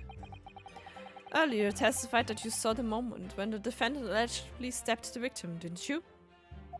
Oh yes. Yes, that's right. You said that the victim was on the floor and described the assailant holding the knife in an ice pick grip. I suppose. I might have, you know, yes, put the cart before the horse, maybe. What's this? What's this? What's this? Okay. Well, I'm quite sure about most of it. I was driving the horses when I heard a scream from the seats on the roof deck. Oh, I expect that was me, sir. Then when I turned around, yes, I saw it through the skylight. Kannst du gar nicht. Das geht nicht. Du kannst es nicht gesehen haben. Okay. Wir gehen aber das angucken. Aber wenn er da durchguckt, kann er es nicht gesehen haben, weil er hier hingeguckt hat. Nicht dahin. Aber Mörder ist auf der Seite passiert. Also was hätte er gesehen, wenn er nach hinten guckt? Okay. Anyway. Then, when I turned around, yes, as I saw it through the skylight, the gentleman was on the floor. The knife was sticking out of his midriff. That's right, yes, and the fellow holding the handle was the famous man, yes. So in short, you didn't see the moment when the victim was actually stabbed at all. I really thought that I did, but when I go over it again in my head, no, I suppose I didn't actually see the precise moment of the stabbing, did I? Jetzt kommen wir nicht an den Punkt. reagieren auf Leute, die was, ja. In fact, now that I come to think of it, it must have already happened when I heard the scream. Of course. That goes without saying. But I really wish he said it earlier. The autopsy report makes it quite clear that the victim was stabbed only once. Ja, der Magiestock, dass er das aushält, ne? Which means the banker was a witness to the fatal wound that ended Mr. Mason's life. Okay. Not long ago, this trial very nearly came to an end. Somehow, we've managed to keep our chances alive here. I can't waste this cross-examination. I have to use it to bring some new facts to light. If you're not careful when you press these witnesses, the danger is that the jury will end up believing something unhelpful, as they did before. Maybe. But we can't let the fear of that happening stop us from uncovering important new information.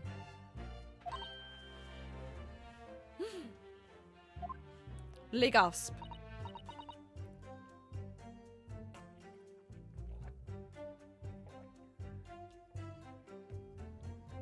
Yes, you're right. I need to pay careful attention here. I don't want to miss even a flick of reaction among these witnesses. Remember, if you happen to spot one of the witnesses reacting in a strange way, don't hesitate to pursue them as to the reason. Yep.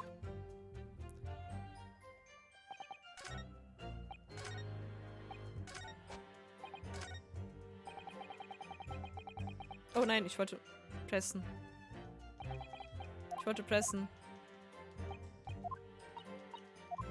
Das hat mir den L-Button nicht angenommen. Ups.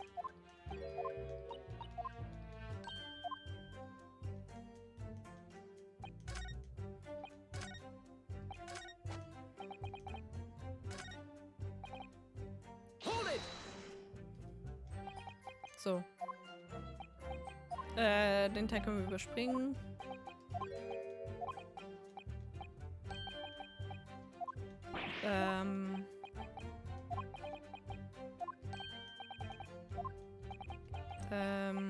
Wo war das? Das war recht weit hinten, ne?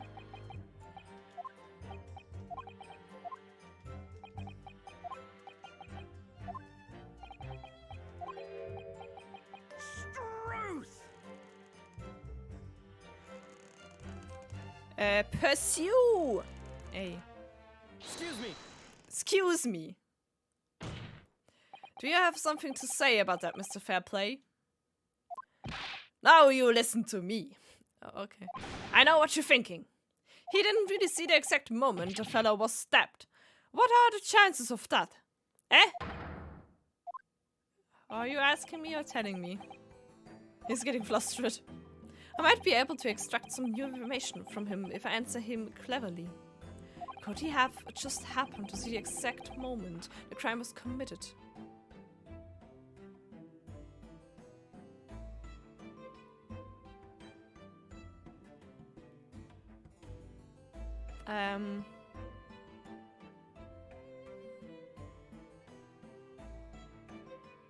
Ich bin gerade verwirrt. Ist es, ob der Mr. Fairplay das gesehen hat oder ob der andere Typ das gesehen hat? Ich bin gerade verwirrt.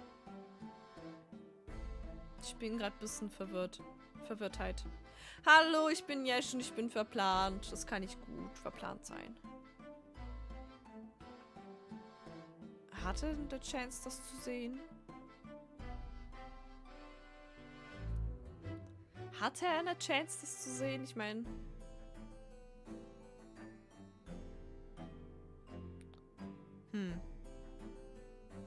Ich weiß ja nicht genau, wo sie saßen. Wenn sie vor dem Fenster saßen, dann nee. Aber ich weiß nicht, ob sie da saßen. Was soll ich tun?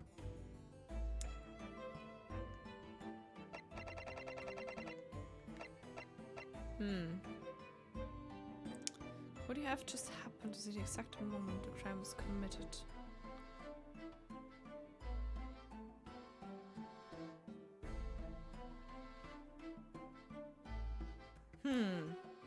Ich weiß es nicht. Ich bin gerade ein bisschen unschlüssig irgendwie.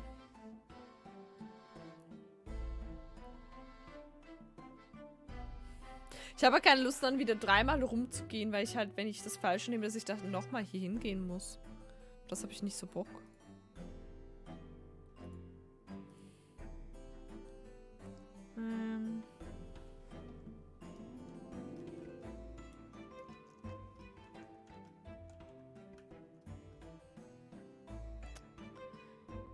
Ich weiß natürlich nicht, was sagen. Wüsstet ihr, was ihr tun würdet?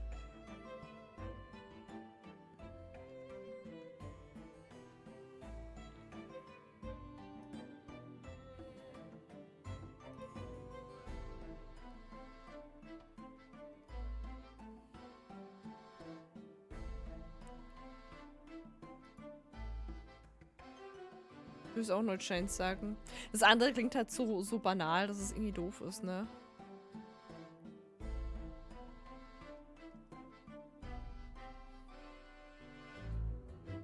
Oh, ich habe den Dings gar nicht angeguckt.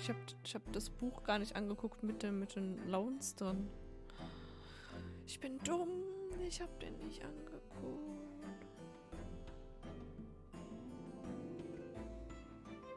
Warte. Ich wollte den noch angucken. Ich habe das gar nicht angeguckt. Ich sollte mir auch die Sachen angucken.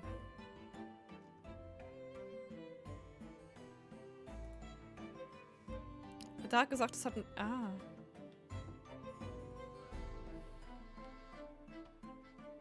Was ist, wenn es ein W ist? Was ist, wenn es ein W ist und gar kein M?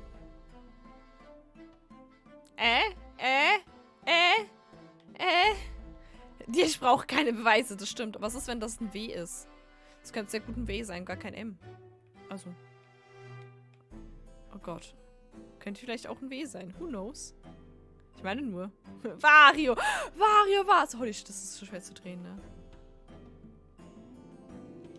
Aber ich wollte noch den Loan-Ding angucken.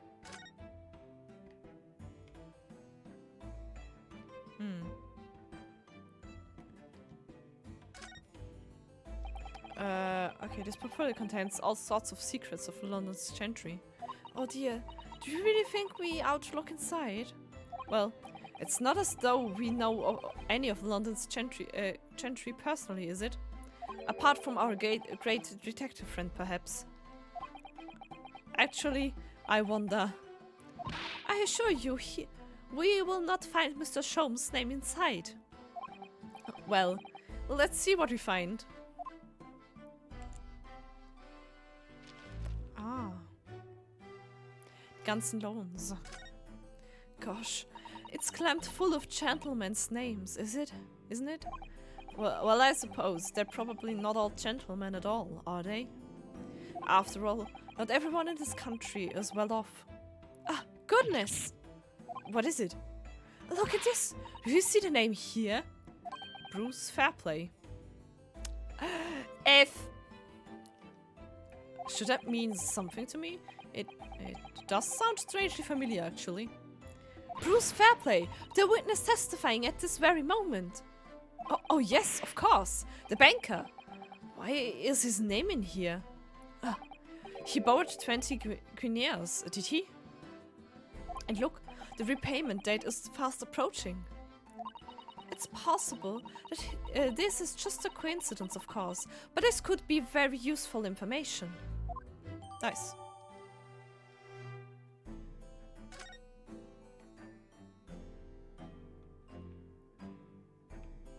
Okay.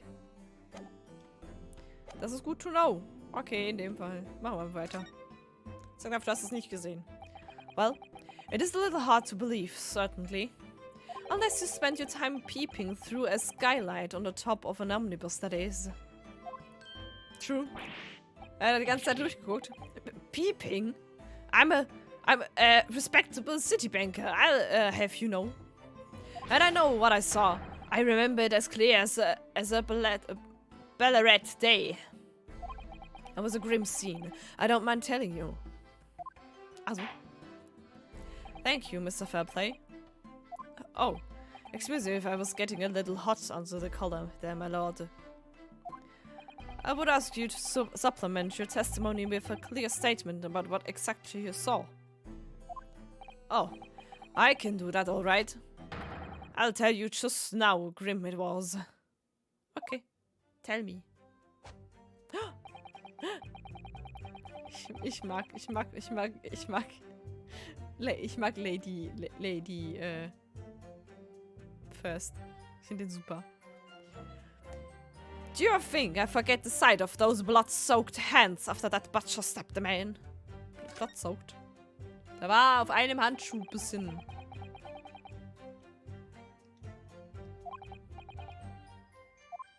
Sein Bart ist ein B. He's the Mörder! I can't face this cross-examination. Ja, ja.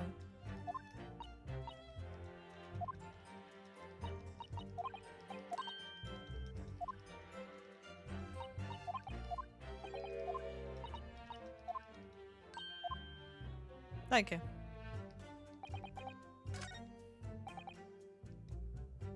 Sein Bart ist ein W.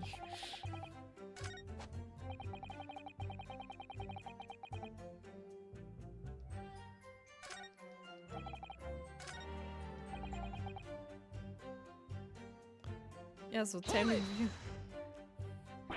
Captain Murderer is the murderer. Mr. Fairplay is the murderer, weil er nicht fairplayed. Ha! Blood-soaked? Well, perhaps soaked is staying in on a little thick, but anyway, there was definitely blood all over them. Both of them were covered in it. And you saw that from the roof, through the skylight. Well, the skylight's reasonably large, so I had a pretty good view. And there was a lamp on inside the carriage as well, so I'm quite sure of what I saw. This banker's latest statement. I feel sure there's something not quite right about it. Handschuhe präsentieren. Präsentieren wie durch Handschuhe.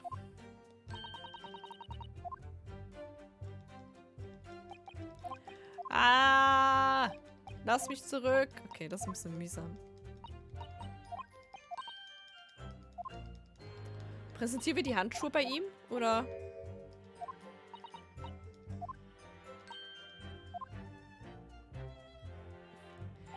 Ja, es hat jedes Mal, wenn du halt wieder durch den Text, also durch die Cross-Examination durchgehst, versucht das Spiel dir zu hinten, ey, du hast da irgendwas übersehen. Und es ist halt mühsam, wenn du halt, solange du nicht an diesem Punkt vorbeikommst, dann kommt halt immer das Gleiche. Was halt dumm ist.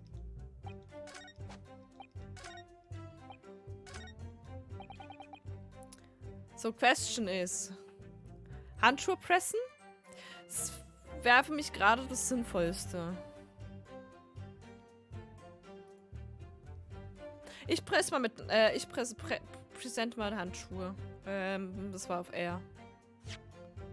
Weil er sagt blood-soaked und das ist eigentlich, war das ein Handschuh, der ein bisschen Handschuh ins Gesicht. Ich fahre dich zum Duell auf. Wupp. Oder so. Da, okay.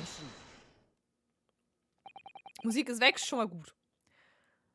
Blood-soaked hands. Well, I mean, it soaked might be a laying, das hatten wir eigentlich schon. But anyway, there was definitely blood all over them. Both of them were covered in it. Well, I'm very sorry to disagree, Mr. Fairplay, but that's more than a little peculiar. What? Here are the gloves worn by the defendant, Mr. McGilted, on the night in question. Oh, yes, right. And there certainly does appear to be a sizable dark-colored stain here, there. But as I'm sure you can clearly see, it's only on the right hand glove. Da! Ist doch nicht dein Stab! Hör auf! Stop!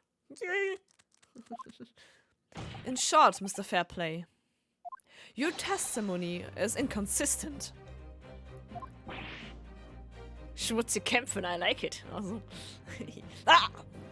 But, no, that can't be right. Oh me, so you're the liar here then. Hör auf damit, ist eklig. That's right. You were quite clear about it. You said it was both hands. Alter, der Stab. Hör auf. Lecker Stab. Mr. Fairplay, if your last statement was a lie, it calls your entire testimony into question. You say you saw the moment the victim was stabbed, but is that really the truth? Objection! Der ist aus Gummi. It was a simple mistake. You can't justify accusing this man of lying. Oh, I can. And I will. Okay. Yes, it wasn't both hands. It was only one. But the fact remains. The victim... Alter, wie steht der jetzt schon wieder da? Junge!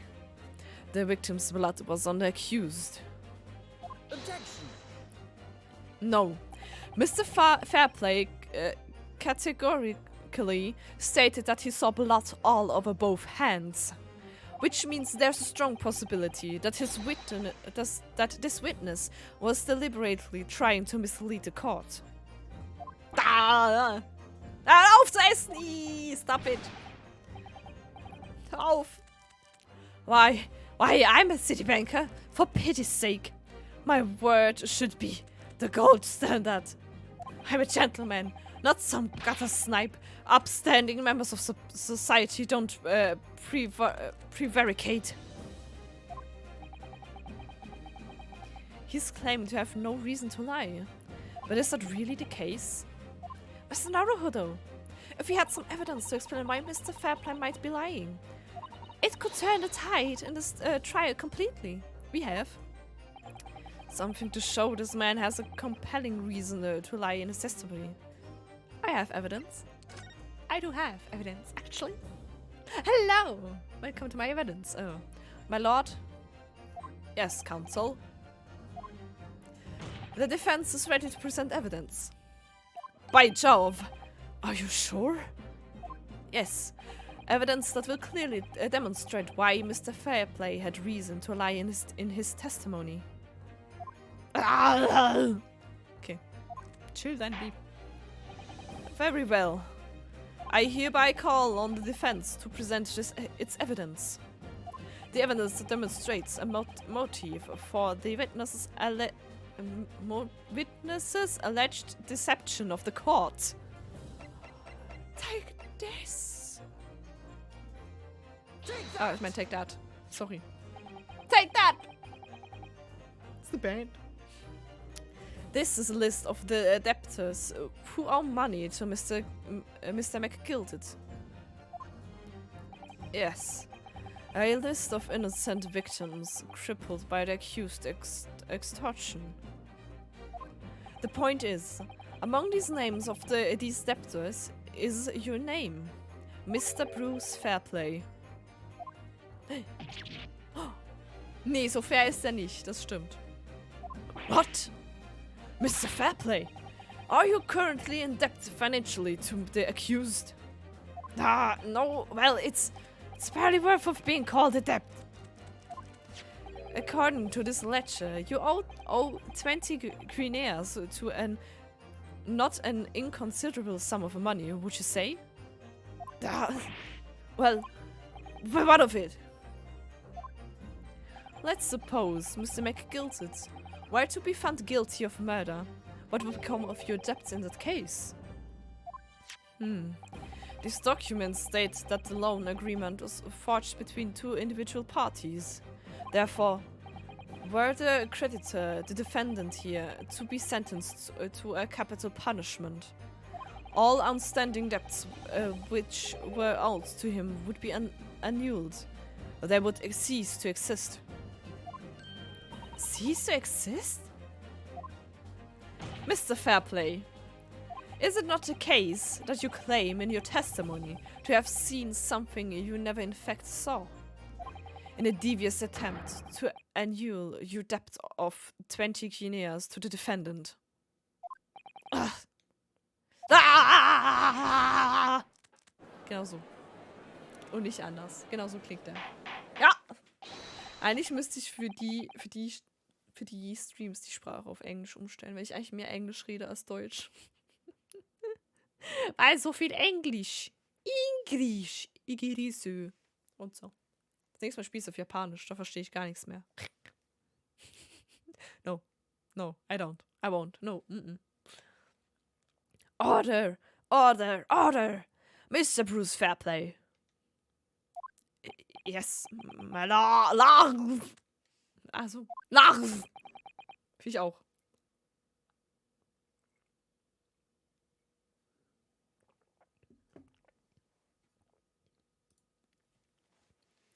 Let me ask you again. And be aware that your answer may have most serious implications upon your future, sir.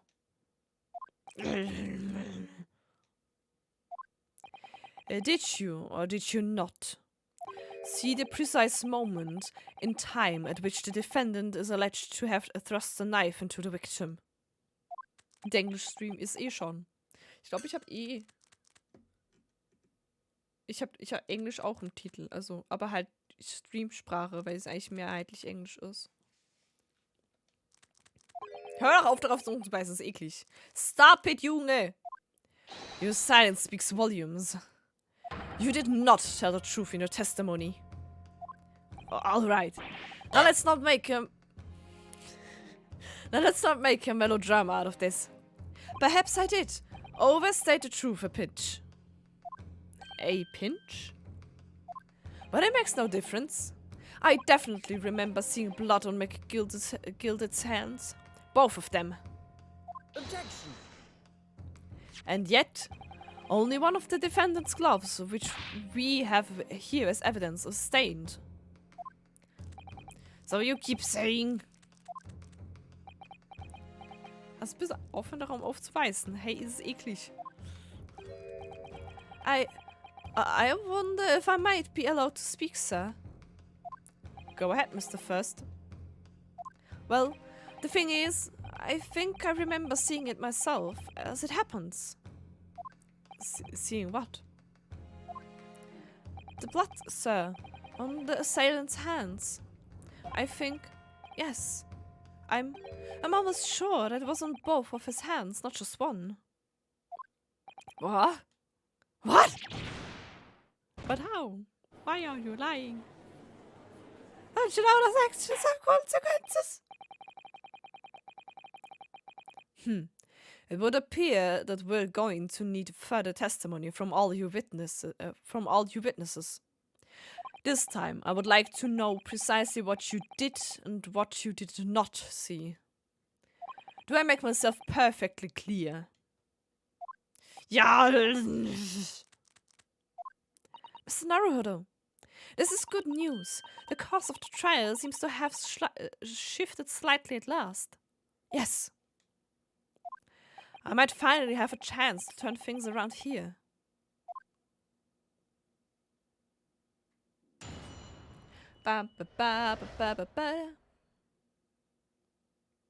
What the witnesses really saw, for real.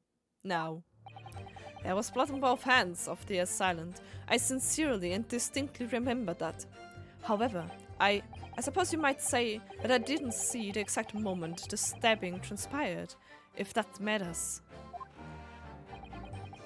I remember seeing the knife, and I remember seeing both of the attacker's hands with blood on them. Rare play. Please no. I didn't actually see anything myself, no. Not until I heard that scream. Anyway, the fact remains. There can't have been anyone else inside that carriage, or we all would have seen. Theoretisch gab es schon einen Ort, wo sich jemand hätte verstecken können.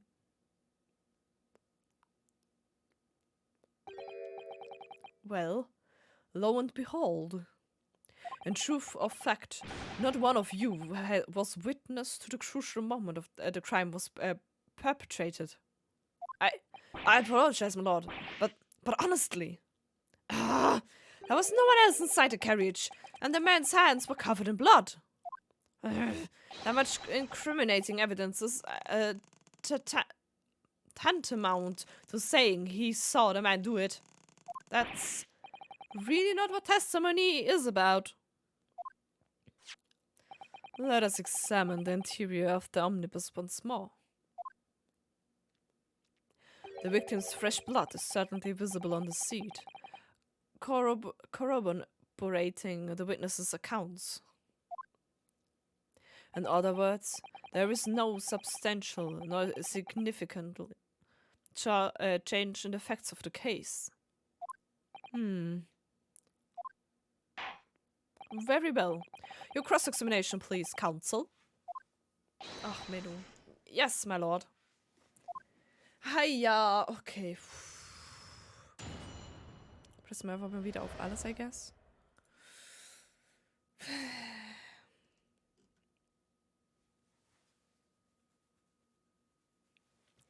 Ich glaube, wir pressen einfach mal kurz durch, ne?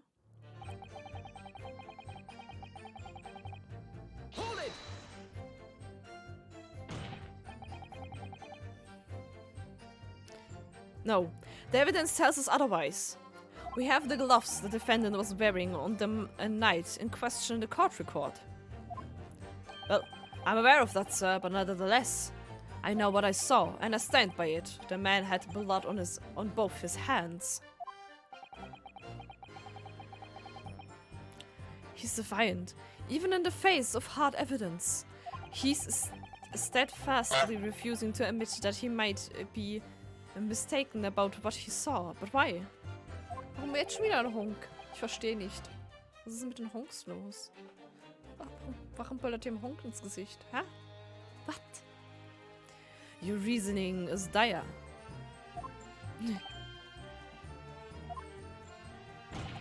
Taris! Hallo, WB. Rat mal, wie alt Van Siegs ist. One hand or two. The salient point remains unchanged. Minutes after the crime, the victim's blood dripped guiltily from the accused's fingers.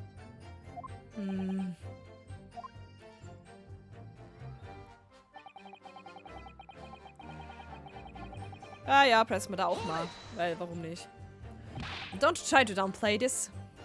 12.000 Jahre mindestens, nein, for real.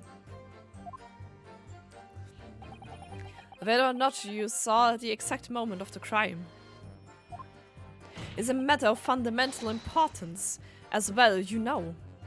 But for crying out loud, we all know what no one else could possibly have done it. I was just trying to save us all some time. 27. Ich finde, er sieht um einiges älter aus als 32. Warte, ich zeig's dir. Ich finde nämlich, auf dem Bild sieht er um einiges jünger aus. An einer Narbe über Gesicht, weil, warum nicht? 32 ist der Barock Van Siegs. Die Namen, amazing mal wieder, ne? Oh, warte. Ich kann dir auch den zeigen.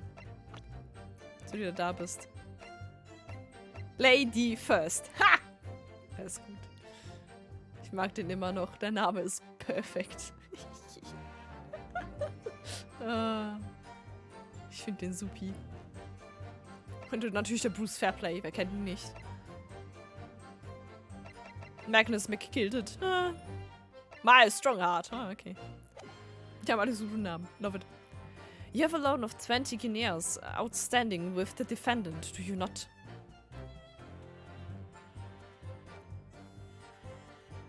Er hat es jetzt klein geschätzt, hau. Ich bin vor allem auf dem Profilbild sieht er um einiges jünger aus als das 3D-Model. Auf dem 3D-Model hätte ich erst gesagt, sieht er älter aus. Um einiges. Had you hoped to release yourself from that financial burden by ensuring the defendant was found guilty? Well, that's not entirely not what I was hoping for.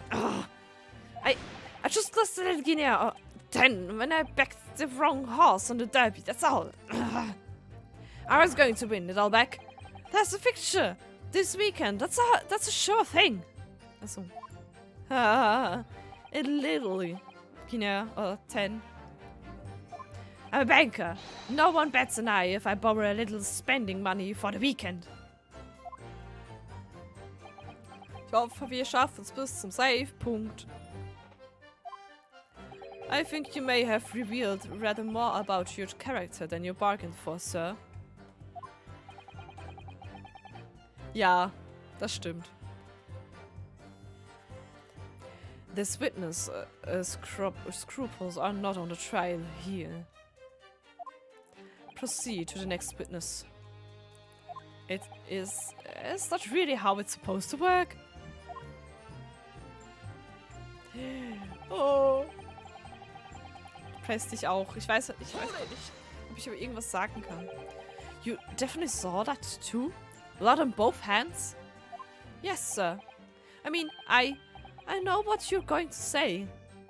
Only one of Mr. McGilda's gloves has any sign of blood on it. That's right. The thing is, as far as I remember, sir, when I looked down and saw Mr. McGild sitting beside the other fellow, I don't believe he was wearing any gloves, sir. Aber diese Seite hat kein Blut drin, oder schon? He wasn't wearing the gloves? That's correct, sir. And I saw the blood on both his bare hands quite clearly. It's true that the dark-colored stain on the dark leather gloves wouldn't have been easily to see.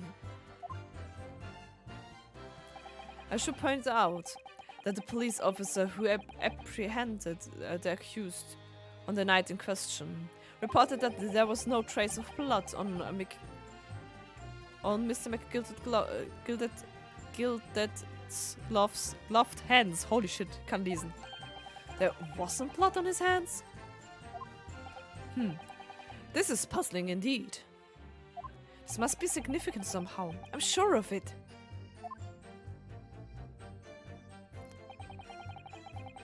Du hast nichts gesehen? You didn't see anything. Oh yes, sir. That is to say, no, sir. I didn't. I'm very sorry about what I said before, sir. Very sorry. Yes. It was very wrong of me to make up stories and say I saw him stabbing the man. Wouldn't you agree, sir? I know what you're insinuating, but I certainly wasn't making up stories. Still, to say you saw nothing isn't right either, is it? No, sir. I saw nothing at all. Mr. Beppo, you were driving your horses. Horse. At the very least, you must have enjoyed a good view of London streets, no? Wienowska, what the fuck? Oh, please. You didn't see that. It was so cold at night, you see. It was all I could to keep from pressing out, sir. Yes, my head was fairly frozen solid. Sorry to say, sir. It would seem prudent to avoid travel on the last omnibus service of London's cold winter nights. Beppo!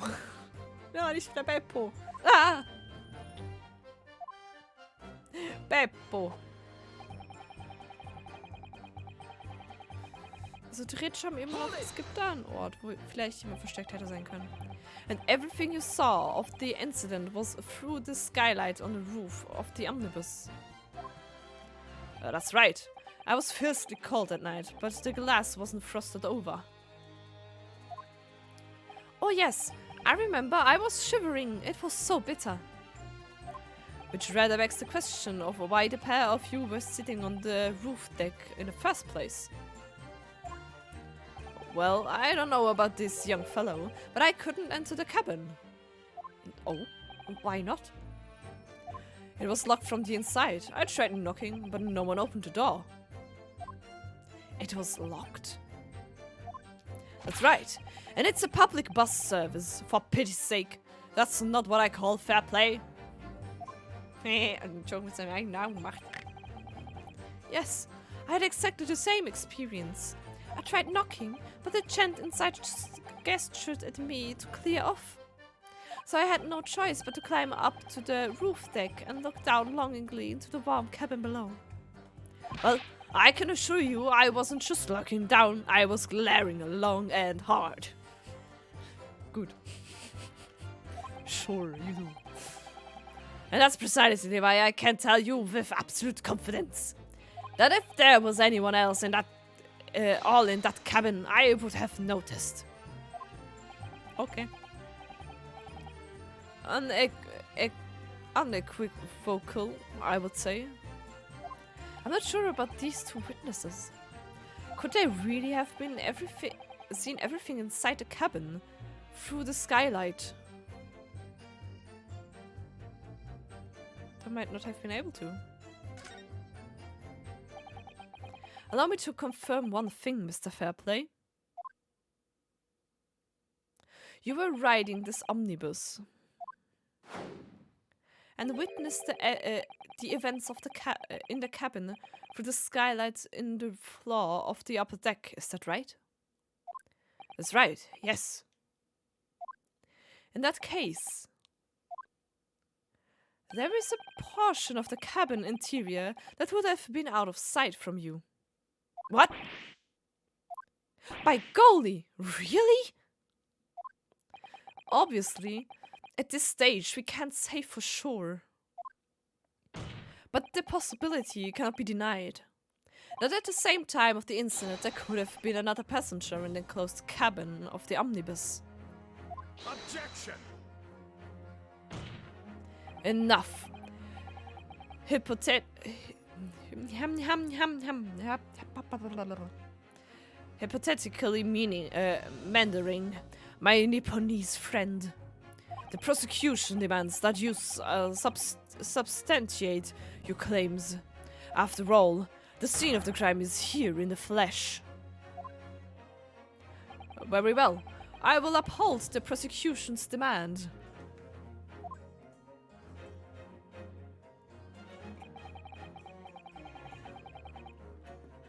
Wo ist mein Save-Punkt? Mein Hals.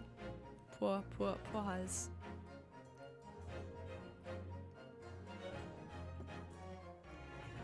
You will identify the area on this cross-section plan of the omnibus. Where exactly in the omnibus are you suggesting that this potential extra passenger could have been situated? Da? Oder? War's da?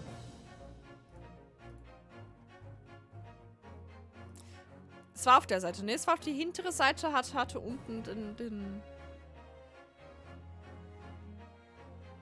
Deckel.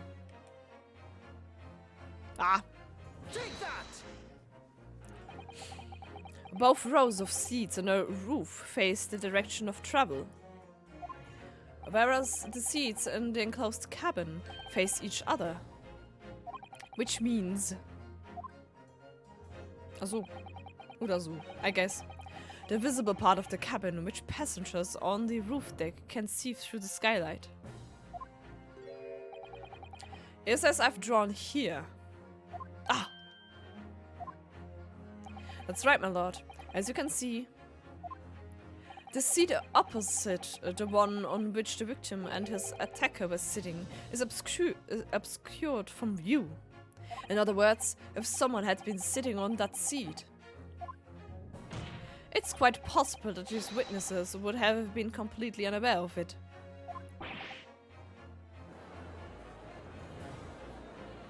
Objection! Hiya, Van Siegs. It's quite possible some phantom was sitting there. Wie der da steht. Das ist so dumm. You Nipponese have a forbidding habit of obscuring the truth with ambiguity. Wort ist schwer. Scheleb. Ja, dann hat er weggeworfen, wenn er jetzt auf Ernst macht. Da hat einen Mantel weggeworfen. Ich habe schon gesagt, passt auf, das kommt ein Knockback von Westen oder so. Er war so, why? Er hat auch sein Glas kaputt gemacht. Also, er hat es nicht geworfen, aber er hat sein Weinglas in der Hand so zerdrückt. But enough talk, basically. Ja, genau, da hat gerade warm bekommen. I conjure with the prosecution's rejoinder. In a British court of law, evidence is paramount. I cannot entertain this conjecture, counsel. That is, unless you're able to put a name to this mysterious passenger to whom you allude. I mean, he is hot. True. Oh no, he's hot! Das ist das erste, was ich gesagt habe. Oh no, he's hot! Nicht das erste, das zweite. Can you, Mr. Naruhodo? Kann ich? Kann ich? Aber wer? Aber wer?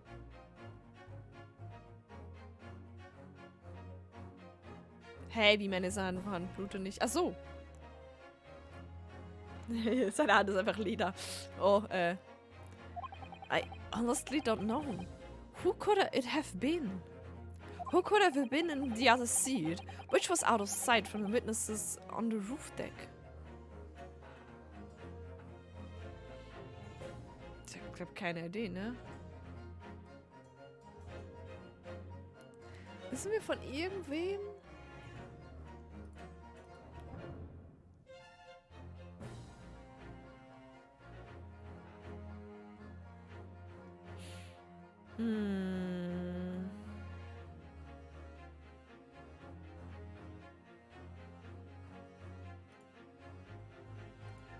Actually, no. Mir fällt keiner ein. I have no idea.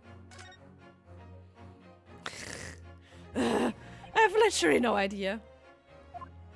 But as a proud citizen of the Japanese Empire, you will look to the sky and walk on, making sure all signs of tears are gone. Das ist a nice saying. You will look to the sky and walk on, making sure all signs of tears are gone. Warum muss ich dann direkt wieder an Endwalker denken? Aber tschüss. Nur, dass ich ganz viele Tränen hatte, dass nicht meine Signs of Tears waren die ganze Zeit da, aber you know. Forge ahead! Ja, es klingt schon danach, hä? Ist das ein Japanese saying? Go on! This isn't just a case of going on, Mr. Sato. Alright then, I'll go on. The defense would like to put forward a name. Oh, er hat sein Glas wieder. Oh, der ist schon wieder her. You are a fool. That response was a desperate attempt by a man who has no notion of his own limitations. It's okay. A toast to hard lessons not yet learned. What is this? Let us not delay, counsel. The defense is still not to name the passenger in the other seat. Er trägt Lederhandschuhe. Ja. This could be it. This could be the chance I've been waiting for to turn the trial in my favor. On that night, on the night of the murder, the person occupying the seat in the omnibus cabin that was obscured from view was...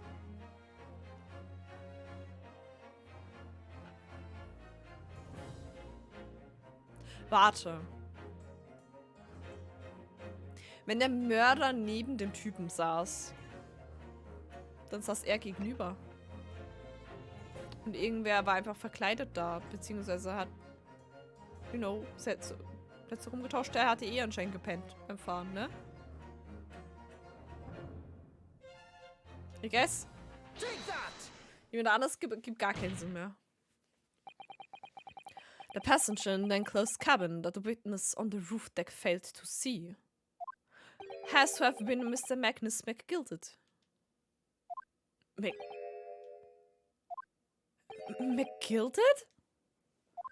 What are you talking about, counsel? That's the name of the defendant.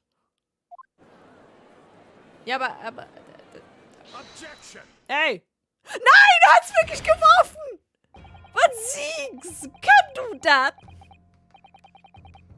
Er ist doch Dracula. Fuck me. Shit! Oh. Gemein! No! Faye hat die ganze Zeit nur darauf gewartet, bis das passiert, dass Faye gehen kann. Oh no. Warum tust du das, Van Siegs? Das arme Glas. Aber auch noch schön gegen die Lampe geworfen, ne? Richtig gut. Oh Mann.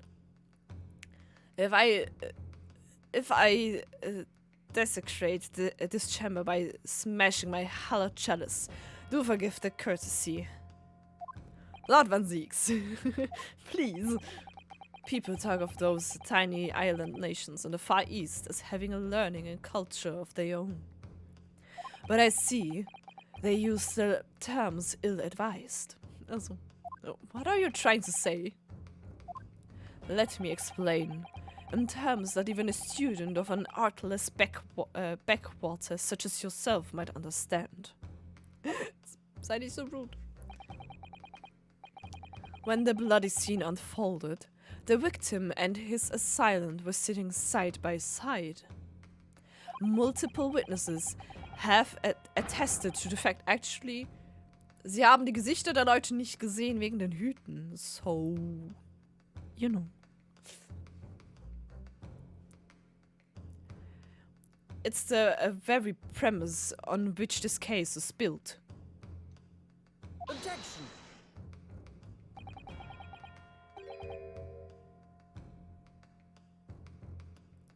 Was anzumachen, hä? But that premise may be wrong. What? If the victim really was sitting beside Mr. McGilded. Ah, P4-Theme. Ich weiß noch nicht, wie das heißt. It creates an inconsistency that can't be recoiled in any way. What inconsistency, counsel? The defendant's gloves, my lord. Both witnesses made the same testimony. They claim that there was blood on both hands of the person sitting next to the victim. Objection! Yet, we know the truth to be otherwise. Only one glove bears the gory remains. Objection! The point is, even in the face of this irrefutable evidence, both witnesses have maintained their stance. Yes, their testimony remains unchanged. Exactly. They both adamantly swear that they clearly remember seeing blood on both hands of their assailant. In short, their memory of events is correct and their testimony reveals the truth. It was somebody else sitting beside the victim that night, a third party we have yet to identify. And the victim's blood was on that passenger's hand, both of them. Objection! And who was it, this third party? Obviously, the true culprit. Oh, die Musik, sie ist so gut. Ich mag diese Epic-Musik. Ah, sie ist so gut. Amazing. Extraordinary. Man kommt endlich der Speicherpunkt. Meine Stimme will nicht mehr. Help. Langsam wird es echt unangenehm so. Order! Order! Order! What exactly are you postulating? Objection! The defense postulation is just that. Nothing more than conjecture. The witnesses have clearly stated that they saw the accused. Das stimmt nicht. But when elaborating on this testimony, Mr. Fairplay said the two of them were wearing hats and I couldn't exactly make out their faces. Yes. The tops of the heads were obscured by the roof. I could see the rest of them though. Yes, that's right. Both chins were most certainly hatted. Hatters do tend to notice such things, sir. And what particular styles of hat did the two gentlemen sport, Mr. First? Hüte? Die hutförmig waren? Maybe? I'm afraid I don't remember. And you call yourself a hatter? A mad hatter, maybe? The style of that makes no difference. There was no third passenger in that cabin. How can you be so sure? Because if there had been, the accused, Mr. McGilded, would undoubtedly have offered to depose the fact. Aber war am Schlafen. Unless, that is, you are proposing an even more preposterous explanation. That the accused failed even to notice the presence of the true culprit in the very cabin in which he traveled. Da! Am Schlafen. He's right. If there was another person traveling in the enclosed cabin of the omnibus, it's inconceivable that Mr. McGilded would have been unaware of it. Let him sleep in peace. How rude. Genau. Order. There is clearly a simple solution to this problem. Bring the accused, Mr. McGilded, to the stand. Well, what say you, counsel? The prosecution's objects, my lord. On what grounds? As a suspect, he will have already made a full statement to the police. But what if there's some reason why he's unable to speak freely? Magnus McGilded is not uneducated is no uneducated ruffian. If it indeed turns out the man has been withholding information, you can be sure it will have been a most deliberate act. Counsel for the defense, what is your opinion? My lord? Should we ask McGilded to testify or not?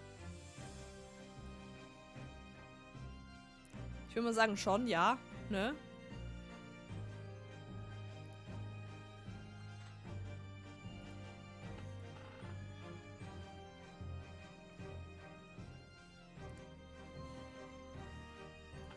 Eieiei. Der meinte Testimony.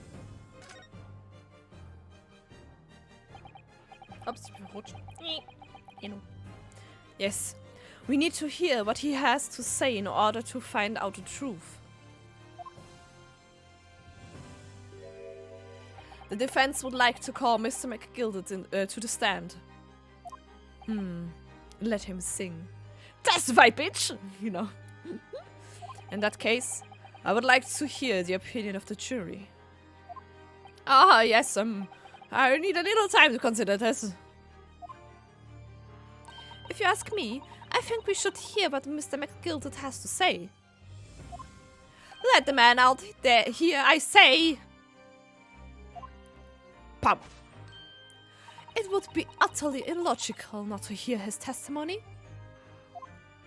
When someone needs doing, get it done. That's how I run things at the guild. Hearing what the patron of my favorite little park has to say, oh yes, that would be lovely. Ist auf einmal wieder auf unserer Seite, die Granny. Yes, the jury says the man must be heard. Very well. The court will have the defendant's testimony. Bailiff, show the defendant to the stand at once.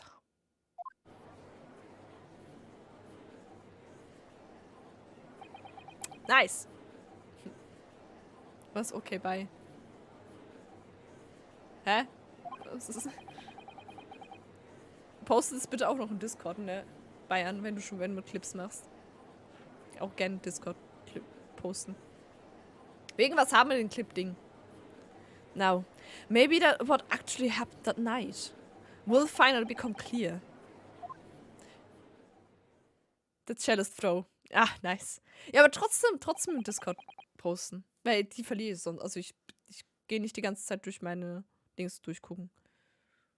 Im Discord ist es einfacher. Let proceedings be resumed. Mr. McGilded, have you been listening to the discourse of the day? Oh, wie habe ich denn schon wieder geredet? To be sure, I have, my lord. Irgendwie so. Keine Ahnung. There are now 2 matters on which the court desires to hear from you. The first is whether or not there was a third party with you in the omnibus cabin, as proposed by the defense. The second is that if such a person was indeed present, why did you conceal that fact from the police? By God, no! 'Tis not in my nature to hide anything at all. Just answer the questions, please. The truth of the matter is, I've been desperate about this all along. Do I tell yous all, or keep me mouth shut? Ich habe seine Stimme verloren, ich weiß nicht mehr. Tell us what, Mr. McGilded. The fine fellow representing me is absolutely right. In the carriage on the night with myself and the other man, there was another passenger. It's true? Aye, and 'twas me who helped the little urchin get away after it all happened. Er ist aufgeregt, das ist eine Stimme, genau. So funktioniert das. Ich habe vergessen, wie ich den gemacht habe. You... What? Es war so ähnlich. Es war auch so eine quietschige Stimme. No. Magnus McGilded. That convenient excuse can't save you now. I'm truly sorry, so I am, Lord Van Zieks. Wieso? Keine Ahnung. I'm sure you'll be waiting to know why I had nothing when I was taken by the police. I do be having a very good reason, I assure you. Which was... Well, the little child was just in the wrong place at the wrong time, and not in any way involved, you see. What? A child? If the police had known the wee one was there, they'd have assumed she'd done it. They'd have hauled her into this here courtroom, just like myself. I was only trying to spare her that. Young hearts and young minds are easily damaged, my lord.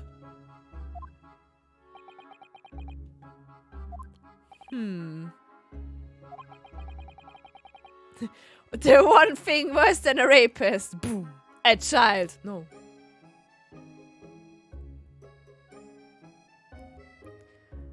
And who was this young child of whom you speak?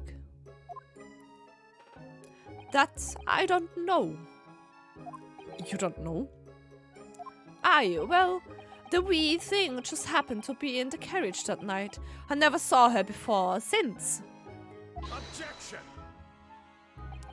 We have absolutely no reason to believe these men. The prosecution calls for the witnesses' statements to be disregarded by the court. You know, I wouldn't be surprised if the urchin isn't here in this courtroom as we speak, listening to the proceedings. What? Ah! Ah! Smoke! Ah! Fire! There's fire! Someone's trying to get away! After them. It's our use. I can't see anything. What is going on?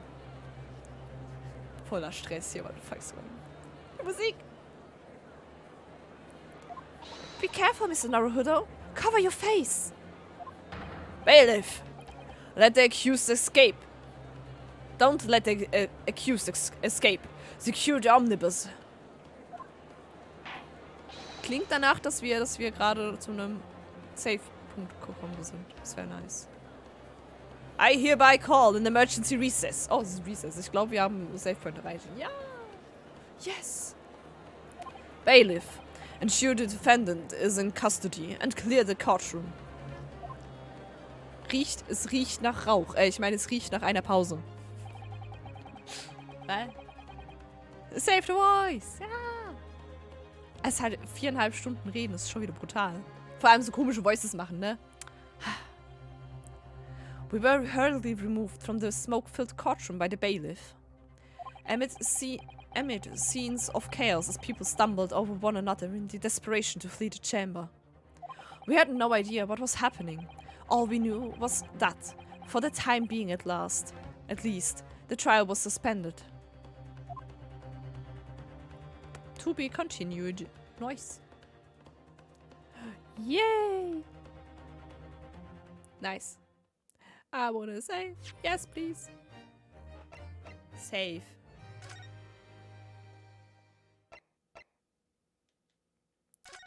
Save. Save, save. Oh, ein Save-Zeichen! Ich muss noch ein Save-Zeichen. Ich muss noch ein Save-Emote machen. Ich brauche ein Save-Emote. Ich habe kein Save-Emote. Ich brauche ein Save-Emote. Ich weiß nicht, wie ich das machen will. Ich bin ehrlich. Keine Ahnung. Ich hab. Es gibt so viele Varianten für ein Save. Naja, ich gucke das dann irgendwie an. Ich weiß, dass mein Ding immer noch nicht funktioniert. Warte mal. Es ist vermutlich gerade niemand online, ne? Nee. Also kann GDQ raiden, aber I guess. Das ist doof. As if. Naja, ich bin froh, dass es waren nur 4 Stunden. 4,5. Nee, 4 Stunden passt. 4 Stunden spielen. Do it. No. No, I feel bad if I do it. Don't wanna do it. Das haben sie. Ja, aber die haben doch alle Leute an. Also, ich meine, ich hab's auch noch irgendwo im Hintergrund an. Also, es macht keinen Unterschied. Und alle Leute, die hier sind, haben es an. Anyway, danke fürs Zugucken von der Stream. Und, ich weiß ja nicht, wie es morgen aussieht. Ich weiß nicht, wann ich zurück bin. Wenn ich irgendwie halbwegs okay zurück bin und nicht total am Arsch bin, werde ich noch ein bisschen der Red spielen. Der Red. Meteoroid Dread. Und Samstag gibt es dann den Cosplay-Stream. Das wird lustig. Ha! Mit Skyward Sword. Da muss ich noch gucken, dass ich das installiere und alles. Hahaha. Das wird lustig. Naja, anyway. Ich danke fürs Zugucken. Ich wünsche euch alle ganz schönen Abend und meine Stimme wird fertig sein. Das Aber das bin ich gewohnt. Ich laber immer zu viel. Das ist normal. So. Na denn. Gute Nacht, gute Abend, schlaf gut, keine Ahnung, bis zum Morgen oder so. Goodbye.